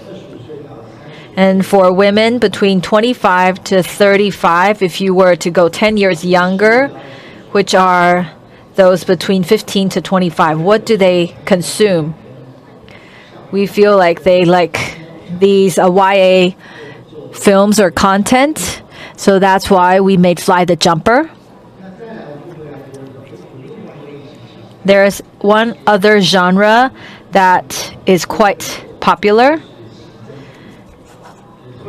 and that is suspense or detective films. So that's why we made Kill for Love. And going back to the 25 to 35 demographic, we made two other projects related to pets or animals.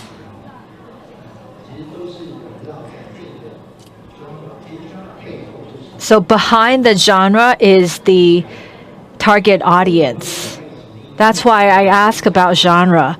So who are you trying to speak to is something that needs to be decided. If there's a screenwriter saying that I want to appeal to people between 15 to 55, this may work on television, but not on OTT. So that is why for us at Studio 76, we define whether, or we've decided to pursue OTT. We want the genre of the story to be pretty clear, because we're talking about financing. So let me talk about our funding process.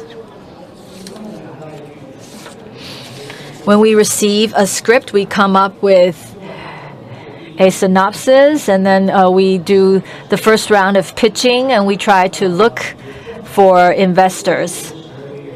In the past year, we've had very good experience working with different investors. For example, 76 Horror Bookstore, we worked with a Taiwan telecom company. And the second film, we work with Taiwan Mobile, as well as another advertising company called Dentsu. And for the third project, Kill for Love, we worked with a production company that pitched us along with Taiwan Mobile. The fourth project, we worked with Dentsu because there were opportunities for commercial placement, and that was a lovely story.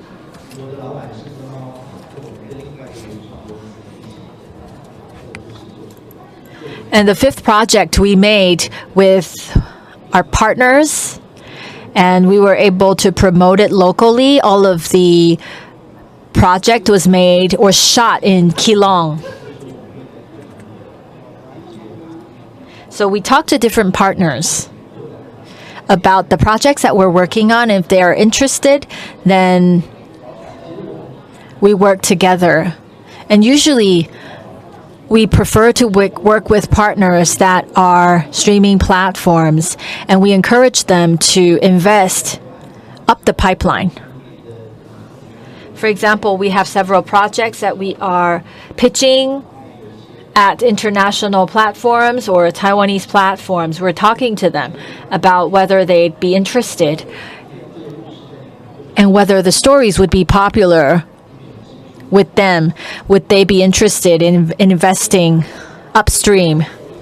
So let me interrupt. You need to keep it short and simple, and also to have a clear genre to come to Dennis. And now let's move to Eva to talk about what they do. Can you tell us about your business model, Eva? Thank you to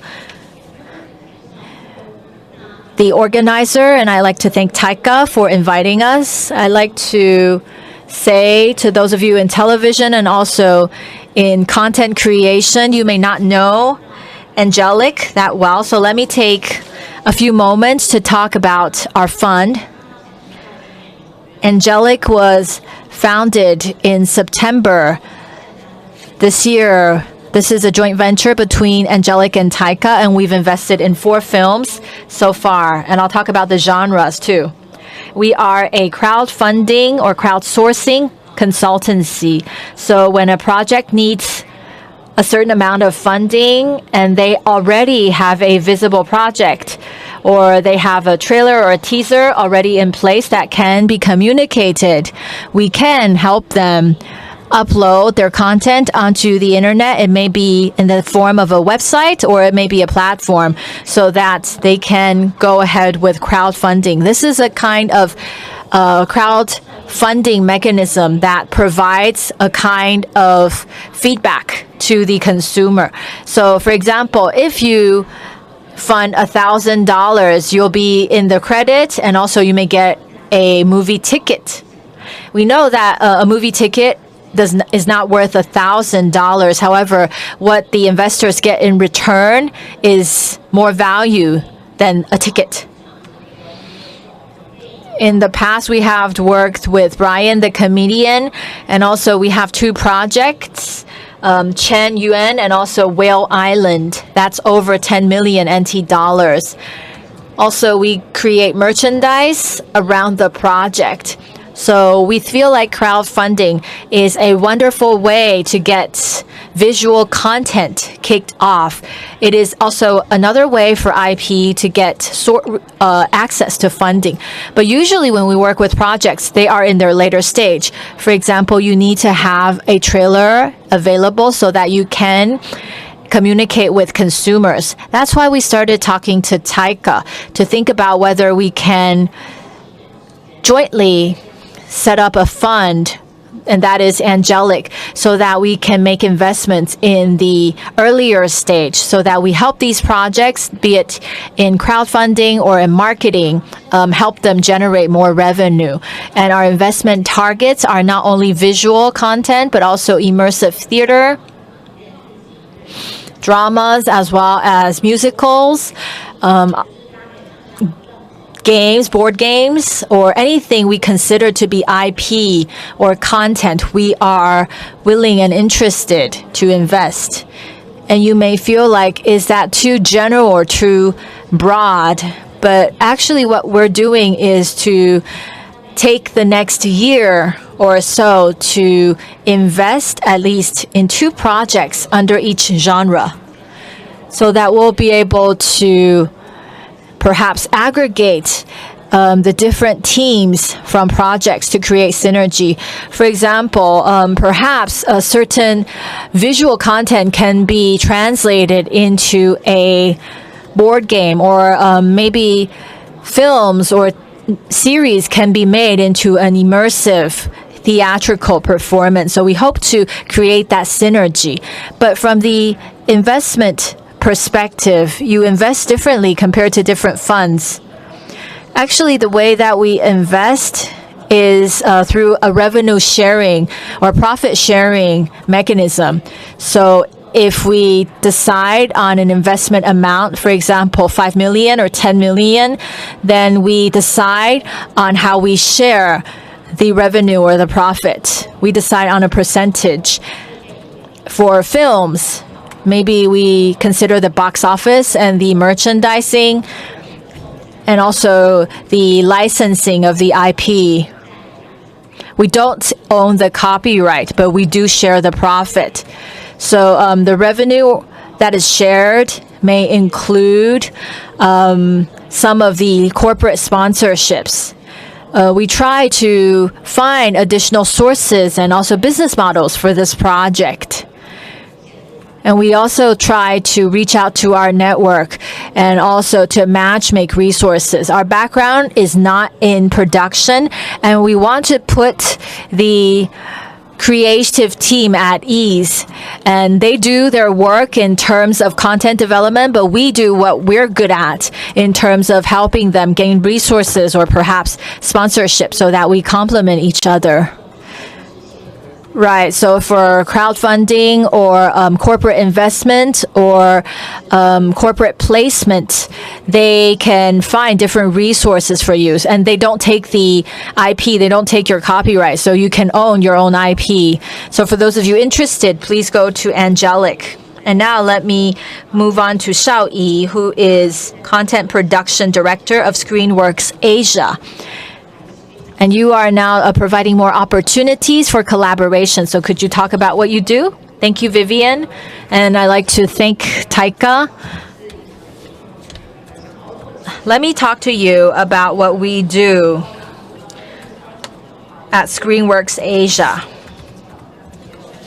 You heard Daphne from Catch Play speak in the previous session about international co-production and also OTTs. And actually, ScreenWorks Asia is collaboration between Taika and also Catch Play. So we are a joint venture between the two organizations. We were established in July, and our aim at ScreenWorks Asia is to develop content that can go into the global market. And the content itself does not necessarily need to be film or series. We hope to also provide or to produce lifestyle content. Because if we think about distributing or lowering financial risks, we know that films are the steam engines of culture. So they are significant. However, films have higher risks. Relatively speaking, series have better return on investment. Be it films or series, development takes a long period of time. It may take 1 to 2 years at least, or I would say 1 to 2 years is quite short for film or series development. There may be directors that spend 10 or 20 years to make a project. And at the same time, if we can work on content that can be repeatedly used or consumed and content that is entertaining, we feel like the return on investment or can be better. So we are not limiting ourselves to a specific type of genre. We hope to approach projects from different perspectives. And in terms of investment target, the criteria that we use to make the selection is threefold. The first of which is genre and also story, or theme and story. We need to think about what viewers want to watch and then decide what we want to produce. And then it has to do with the team. A good idea and a good story are important, but a good team to execute the wonderful idea is also important. And lastly, we will consider its clout in the market. How do we evaluate how much funding goes into a project? I think it depends on our estimate of the return of that project in the market.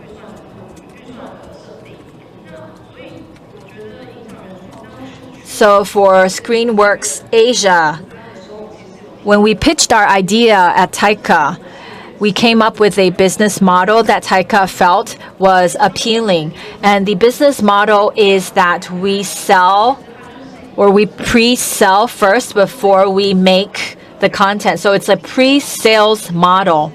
The first session this morning in which Christopher spoke, he said that there are three sources of funding. The first of which, soft funding, for example, government subsidies or grants. The other is market money. So through the sales of IP or working with TV channels or networks or distribution agencies, you get the market money.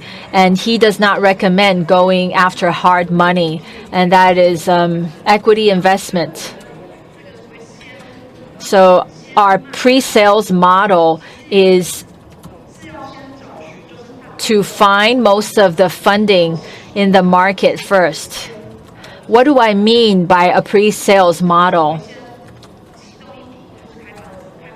So we use an amount of development fund, for example, 1 million, 2 million, or 3 million, depending on the scope of the project, to roll out or to go ahead with the script, to find a team, to come up with an idea, and we develop the story. So after we do that, maybe the first 6 to 8 episodes or the structure of a film, we develop that first. And then we build up a team. But we haven't gone into production yet at this point. Production is expensive when it comes to the physical production part. And so when I have the structure in place, I start looking at possible strategic partners to work together. Catch Play has the ability to distribute films, and we also have presence in Taiwan, Singapore, and Indonesia. However, we wish to go global. So when we think about projects, we need to look at projects with international potential. So we look at overseas platforms or distributors or networks. If we're doing pretty well in development, we take those results to look for further funding. And for partners that are interested, when they see the project, they know that it has the ability to succeed and they are willing to invest as a result. So we can use a kind of financing or investment structure to go further. So this is the business model that we are now adopting. Thank you for sharing your thoughts with us. Now we will move on to the next question. We have talked a lot about the inner workings of productions. You have also given us concrete examples. Now, can any one of you talk about some of the projects that you're working on, just to shed light on how things work and how how to go from here into the future. Maybe Eva could talk about how you select investment criteria, how to work internationally. What are your selection criteria based on your experience? We work with My Video and Self-Pick. We are working on this internet-based series, and the content will be uploaded to YouTube and My Video. It is a three-way investment. We each play our distinctive role. For My Video, it is an OTT.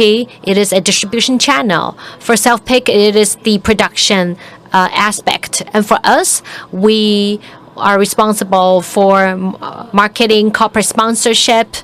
We are also, maybe I should put it this way, traditionally, from traditional perspective, we're looking for more added value. So this show that we're working on is Hua Suo Lulu. For each episode, we work with an influencer or a celebrity, and it is more like a talk show. During the conversation and dialogue, and they do a self-portrait, and then the paintings generated as a result would then be compiled and be presented as an exhibition in the future. So we were also working on other different kind of projects, cars and scooters. So every time when we shoot, there will be products placement. So we're already shooting, and then it's already being launched. And then in December, we are going to present the exhibition, and the exhibition will also be an auction, so that we can auction off the paintings created by the celebrity, and this also creates a great opportunity to sell the products of the sponsors. So what we're doing is to create a ripple effect, to involve different aspects of value chain. So based on our experience in the past, what other revenue streams can we create for this specific show? So we look at all the different aspects in order to decide whether we want to invest. For me, coming from ScreenWorks Asia, maybe I will talk about this project. For example, The Making of an Ordinary Woman. For us, it is a quite special project because its previous season was successful. It is a three-way investment scenario. We have the Chinese TV network, and there's the Catch Play. Catch Play was our platform of choice for premiering the show, and then there's the third investor. So for us, some people ask, how do you find investors before you even start shooting? For the Chinese TV network, it's still with us, is that it will have the right to stream it, and then also for the show itself, we were able to license the rights to China or in other South Asia countries, although it's not really showing in China, not just yet. So based on our previous experience, our partners' feedback, they are all very interested in continue this collaboration, and we have also obtained a grant from the government. Therefore, even before the production in fact started, we already have a clear picture of the return on investment. The Making of an Ordinary Woman, the first season, received a grant from the government for being an outstanding Taiwanese language drama. We were able to create 10 episodes using 19 million NT dollars. It's very hard to make so many episodes with such a little budget, given the market situation in Taiwan. Now, with the second season, we have a bigger budget. We have twice the amount of budget. However, I would not say that the budget is ideal, because currently there are programs that are being made with 6, 8, even 10 million NT per episode. For this specific drama, a Taiwanese drama, there's a lot of local elements used in the Taiwanese language. So when it goes into the overseas market, we see that there could be limitations. So we discussed with the production side and decided that, okay, this is how much we need you to invest, and what the limitations are, the direction that this show will go without compromising the original creative idea. So it all came together, and we're looking forward to it being completed. Now, Dennis, for international investors, what are they looking for? And maybe you could talk about your own experience.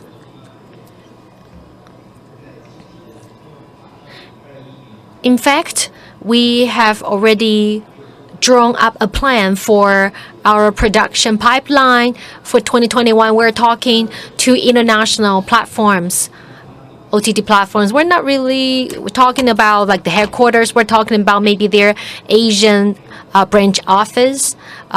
Each platform has a specific genre or topics or issues they're interested in exploring. So what we do is that we give them more options.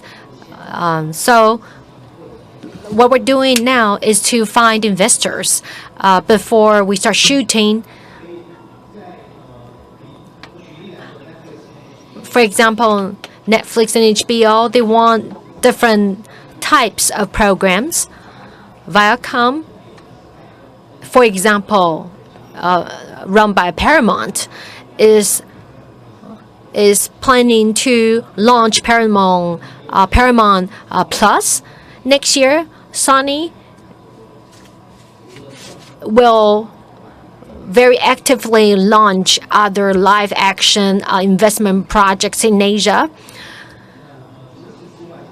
In addition, there are other independent platforms and agencies that are looking for new topics and great programs.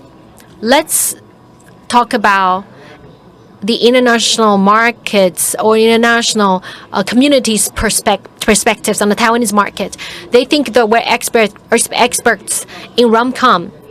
Taiwan specializes in shooting romantic comedies or horror films, thrillers. These are the examples of perceptions that people have on Taiwanese producers. So if we go to, for example, to China to pitch, you know that the detective crime thrillers are extremely popular in China. If you have a good story, you go to the right platform, OTT providers, and then you will be able to find a suitable investment. Of course, after you have the screenplay, you will need to decide whether it's going to be shot there involving local talent, or you're going to shoot it independently and just simply export the content to China. So usually when I finish presenting, I would say that you could tell me the conditions that you attach to this partnerships. For example, the making of A Ordinary Woman for the Chinese TV network, it will want licensing right, it will want the TV rights. And for the catch play, it would say that if you want me to invest, you have to give me the streaming rights. So there will be trade-offs. So we waste no time. Lay everything on the table. We make sure that all the shareholders are okay with the upcoming agreement.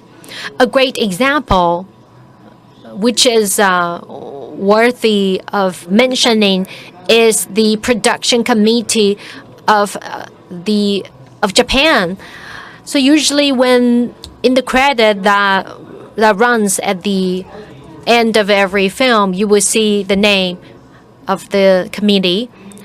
For a standard Japanese TV series, for 10 episodes, we're looking at 50 to 80 million NT dollars. Usually, the TV network would be taking the lead. There would be the publisher. There would be the production company, because the publisher would then come up with comic books or graphic novels or novels. There would be the toy companies and video game companies. So when it comes to the animation, there is invariably the toy provider. So all the partners play a role, and they all need to get what they're looking for, and that's the role that we play, which to make it happen. In addition to selecting targets for investment, return on investment is also a very topical issue. How do you enlarge the scale of the market? How do you diversify the sources of your financial resources, more investors? So when a drama is successful, it can then be turned into video games. For example, the drama Detention was turned into video games to expand the application of its IP. So to summarize, maybe each and every one of you could offer some of your thoughts before we conclude the panel discussion. I think the Japanese production committee is a great idea. I think it boils down to having great content so that you could create ripple effects. So in the development stage, or when we look for strategic partners, we could look at the entire cultural industry as potential investors. Another point I would like to make is that the search of applicable Detention is one. Detention was originally a video game, and it was then turned into a drama. And the making of An Ordinary Woman was a very popular short novel. Then it was then turned into a successful drama. So when we look at IP development, we see great concept. We see that it strikes a chord in our heart. Therefore, we're not just really looking at the work in isolation. Yes, we might be looking into developing it into drama.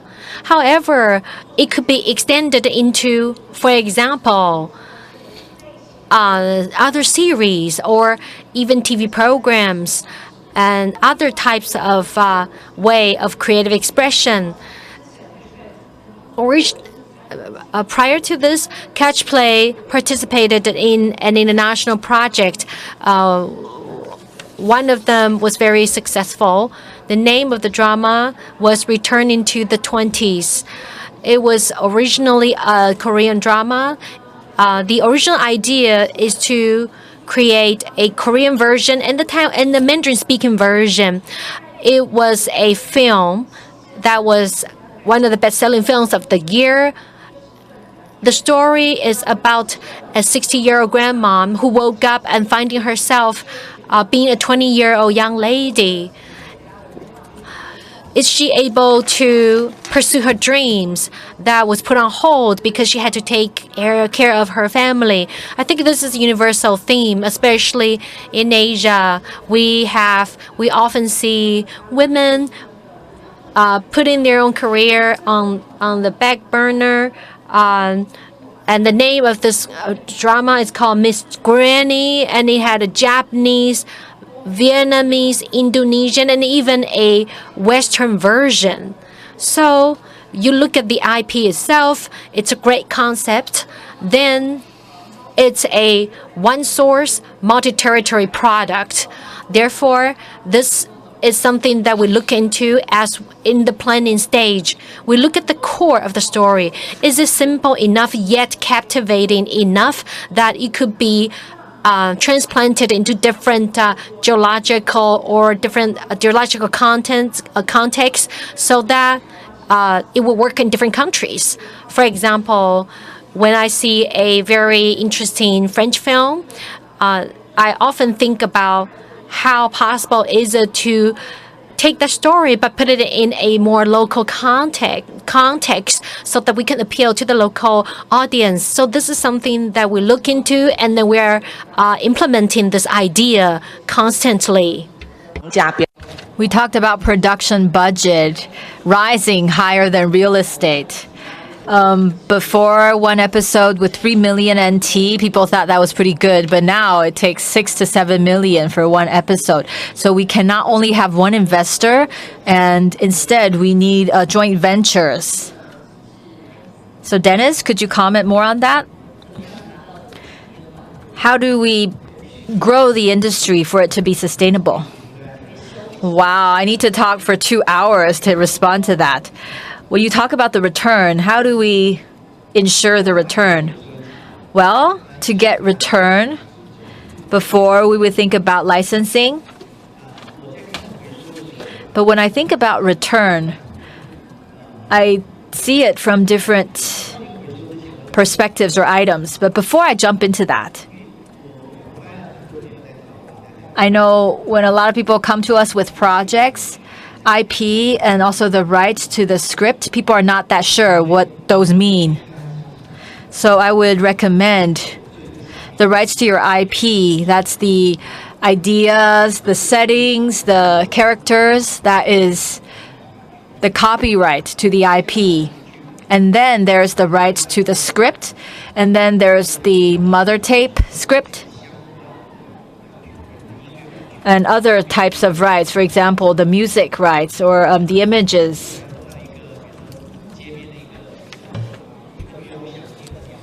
And if you have to include maybe a sculpture on the side of the road, you may have to deal with the rights to that. And then comes the return to the other all of the rights. You need to think about profit sharing. The percentage for profit sharing may not be equivalent to the percentage of investment. There needs to be a more complex or complicated formula because it also depends on the order of the financing. The earlier you are in investing, the better terms and conditions you have. So you need to sort out all of those levels to know what kind of revenues you will generate. After finishing a project, the most direct return is from licensing. And also it involves sponsoring or placement. And also, do you have revenue from grants or subsidies? How about IP relicensing? It may be extended to another type of medium. For example, for detention, it started out as a video game and then became a film. However, for video content, can it become video games?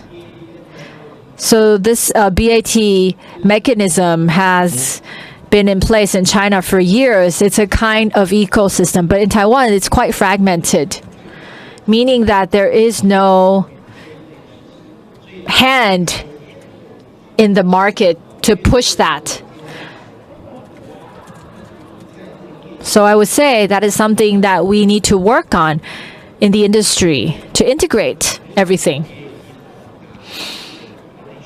Because we don't have a BAT in Taiwan and the domestic demand isn't that great. So what we need to do is to pool our resources.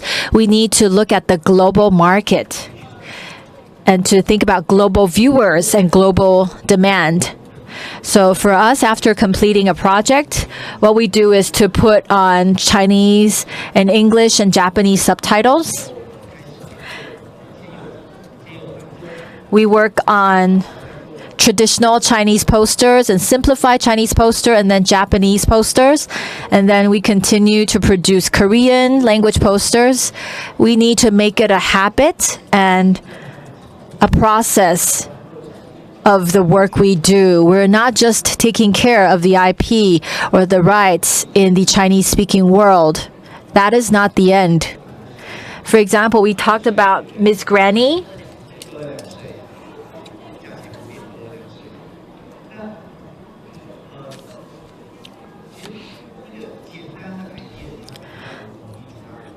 simple ideas are easier to travel. And one IP that I really like is from Italy, The Perfect Stranger. There have been many versions of that because it's a simple idea. Perfect strangers. So when it comes down to how do we operate sustainably, we need to find how IPs can be franchised. What are the franchisable opportunities? Is it one-off? The story may be a great story, but is it just one-off and made into a 100-minute film? Sometimes I tell my collaborators, leave it open-ended. When we look at American series, there is no ending. It always ends where I don't want it to end. So we don't necessarily need to tell the entire story. There is no perfect ending. Dennis, I think you really hit the nail on the head. When we talk about an IP being franchisable, it needs to be extended. For example, when I watch Grey's Anatomy, they have been on television for 15 to 16 years. So Meredith started out as a young girl, and now she is a middle-aged lady. So we need to have IP that can develop into a series. This is something for us to think about in development. I would now like to open up the floor for questions. We do have some questions on Slido, but I'm wondering if there are any questions from the floor.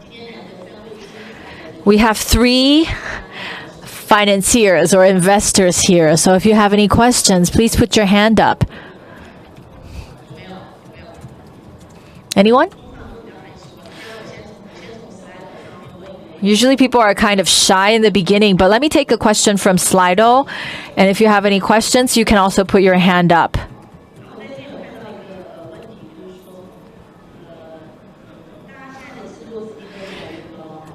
Production budgets are becoming higher and higher today. And a lot of production studios or companies, when they pitch TV networks, they'll say that you need to get a government grant first to go into production, or else they won't be able to support you. So from your perspective, I know that Dennis said that government grants are a good way of financing, and also Xiaoyi talked about soft money. So to you, getting government grants or funds, is that a factor for you to consider in whether to make the investment or not? And also, when the filmmakers come to you with a project to pitch, what do you care the most about? What are you the most concerned about?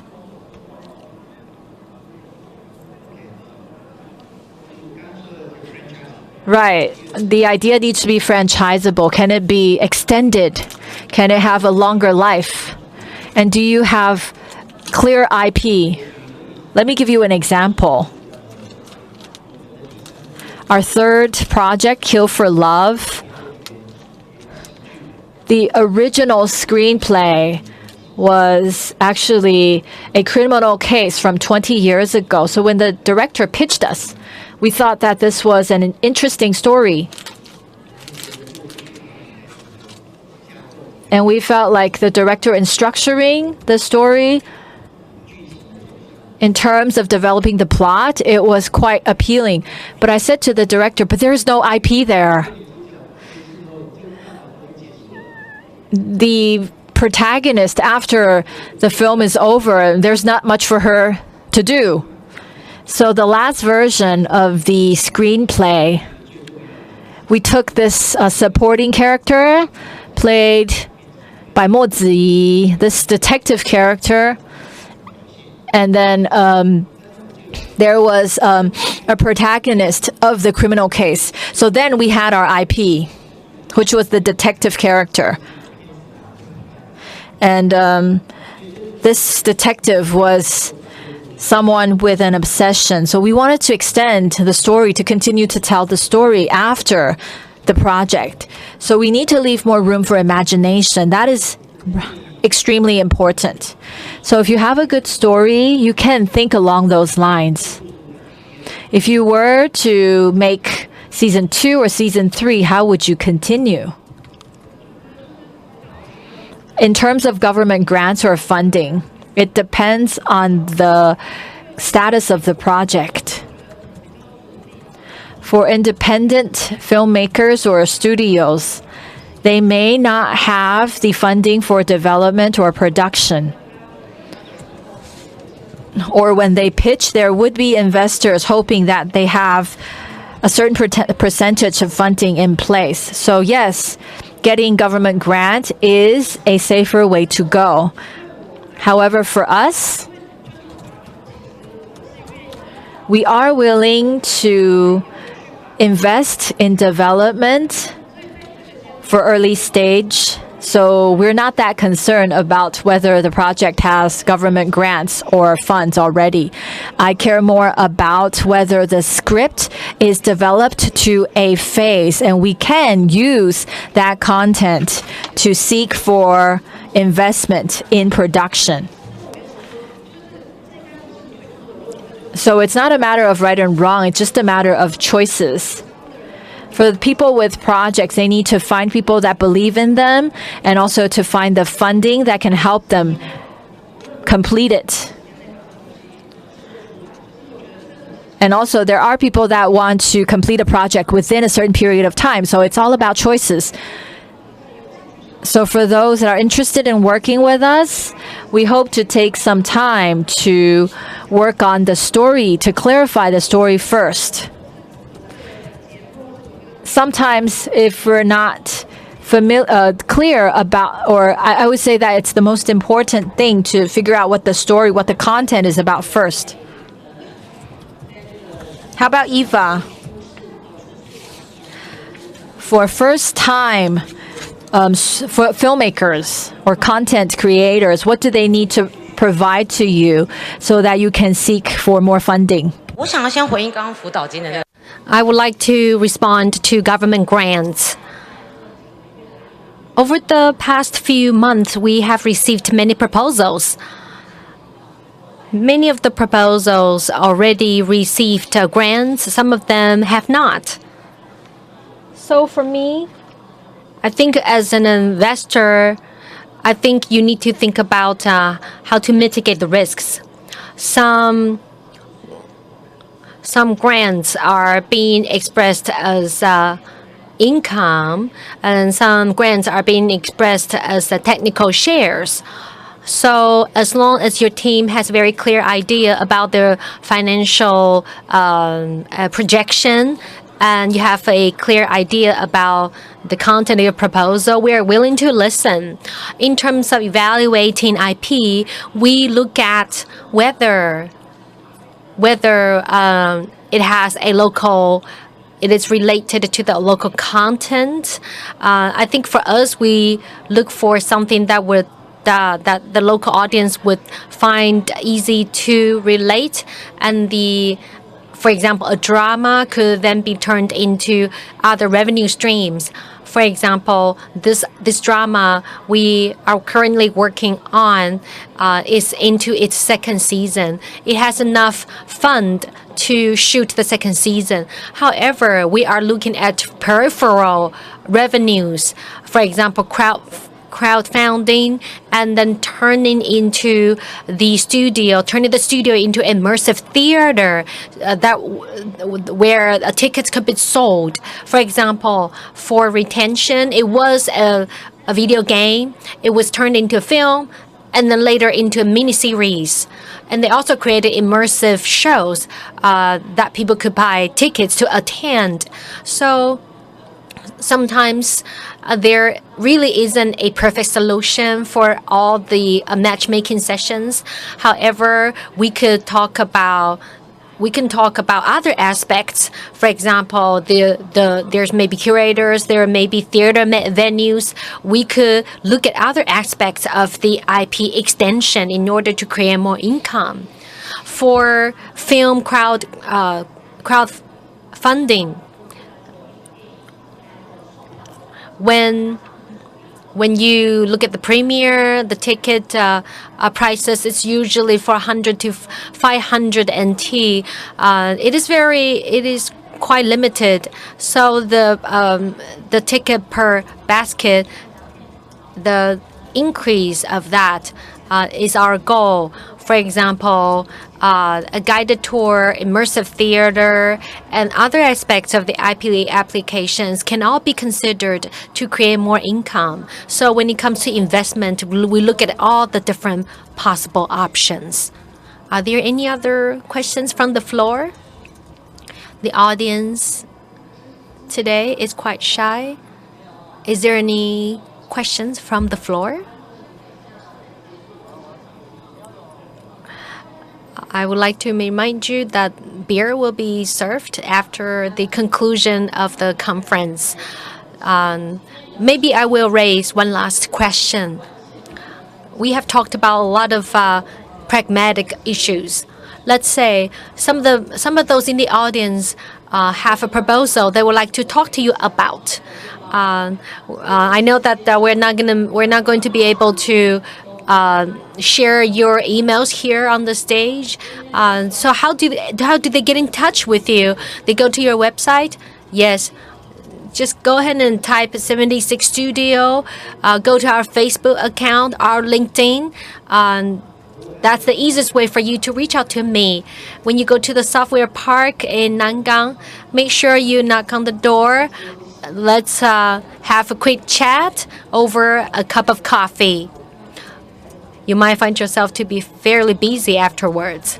Okay, next question is that, has it ever happened to you that in the middle of the production, team members drop out?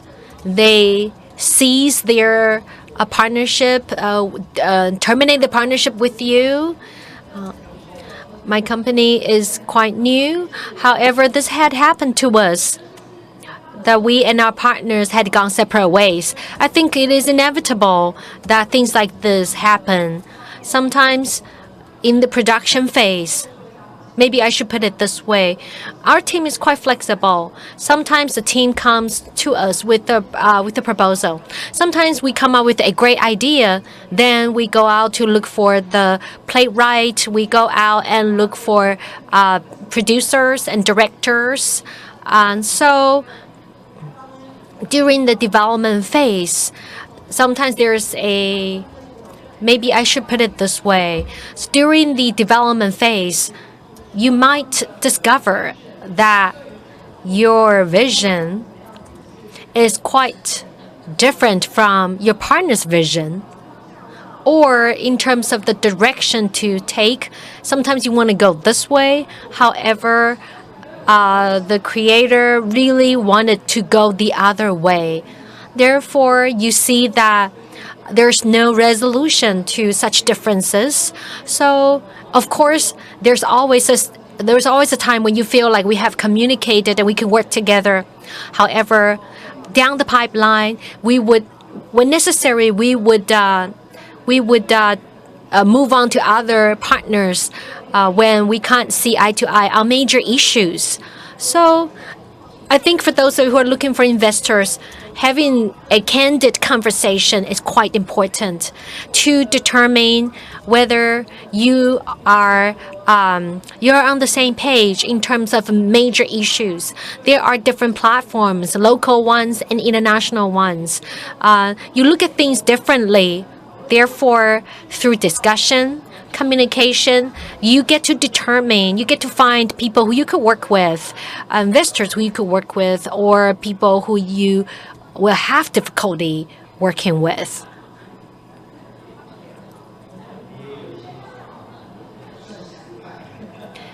Yes, I have had experiences where our partner and us went separate ways. Sometimes during the development stage, we are very excited. We love the story. And then we go ahead and talk to 3 to 5 different investors. We pitch the ideas to them. I usually look into their eyes. When you do not see the sparks in their eyes, you know that you might have hit a dead end. I would say that the rate of success of convincing our investors is about 50%. Sometimes the time hasn't really arrived yet. Sometimes you have already invested in developing the proposal, but the idea is shelved simply because the time isn't ripe. But that's okay. That's something to be expected.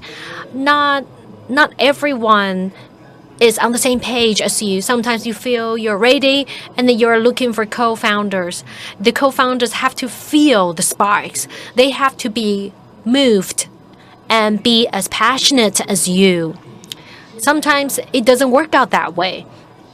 So for me, pitching can be hard, especially pitching to international platforms or co-investors. We have to do video conferencing. Sometimes over video conferencing, it's with the lack of booze, it could be hard for you to get the meaning across, to build that sense of camaraderie, to bond with the investors. Okay, maybe Mr. Zhou. Ms. Zhou would like to raise a question from Malaysia. I have a question. In Taiwan, from the planning to actual shooting, how long is that cycle? In fact, I have 3 questions. Second question, after you make the investment, usually based on your experience, how fast can you, in fact, regain your investment, get a reasonable return on your investment? Third, what is the percentage of the fees paid to the actors compared to the overall budget? In China, 70% of the budget goes to paying the actors and actresses. So it's a different story there. So what is the situation like here in Taiwan? So from development stage to actual production, sometimes it takes 2 years. Sometimes when you get lucky, it takes about 6 months for you to have the actual script. Then you go into production and post-production. Maybe you will be able to come up with a concrete product, for example, like a mini-series, TV series in 18 months. However, movies are quite different because it really comes down to when you get the funds you need. So the development itself, maybe 3-6 months. Anything is possible.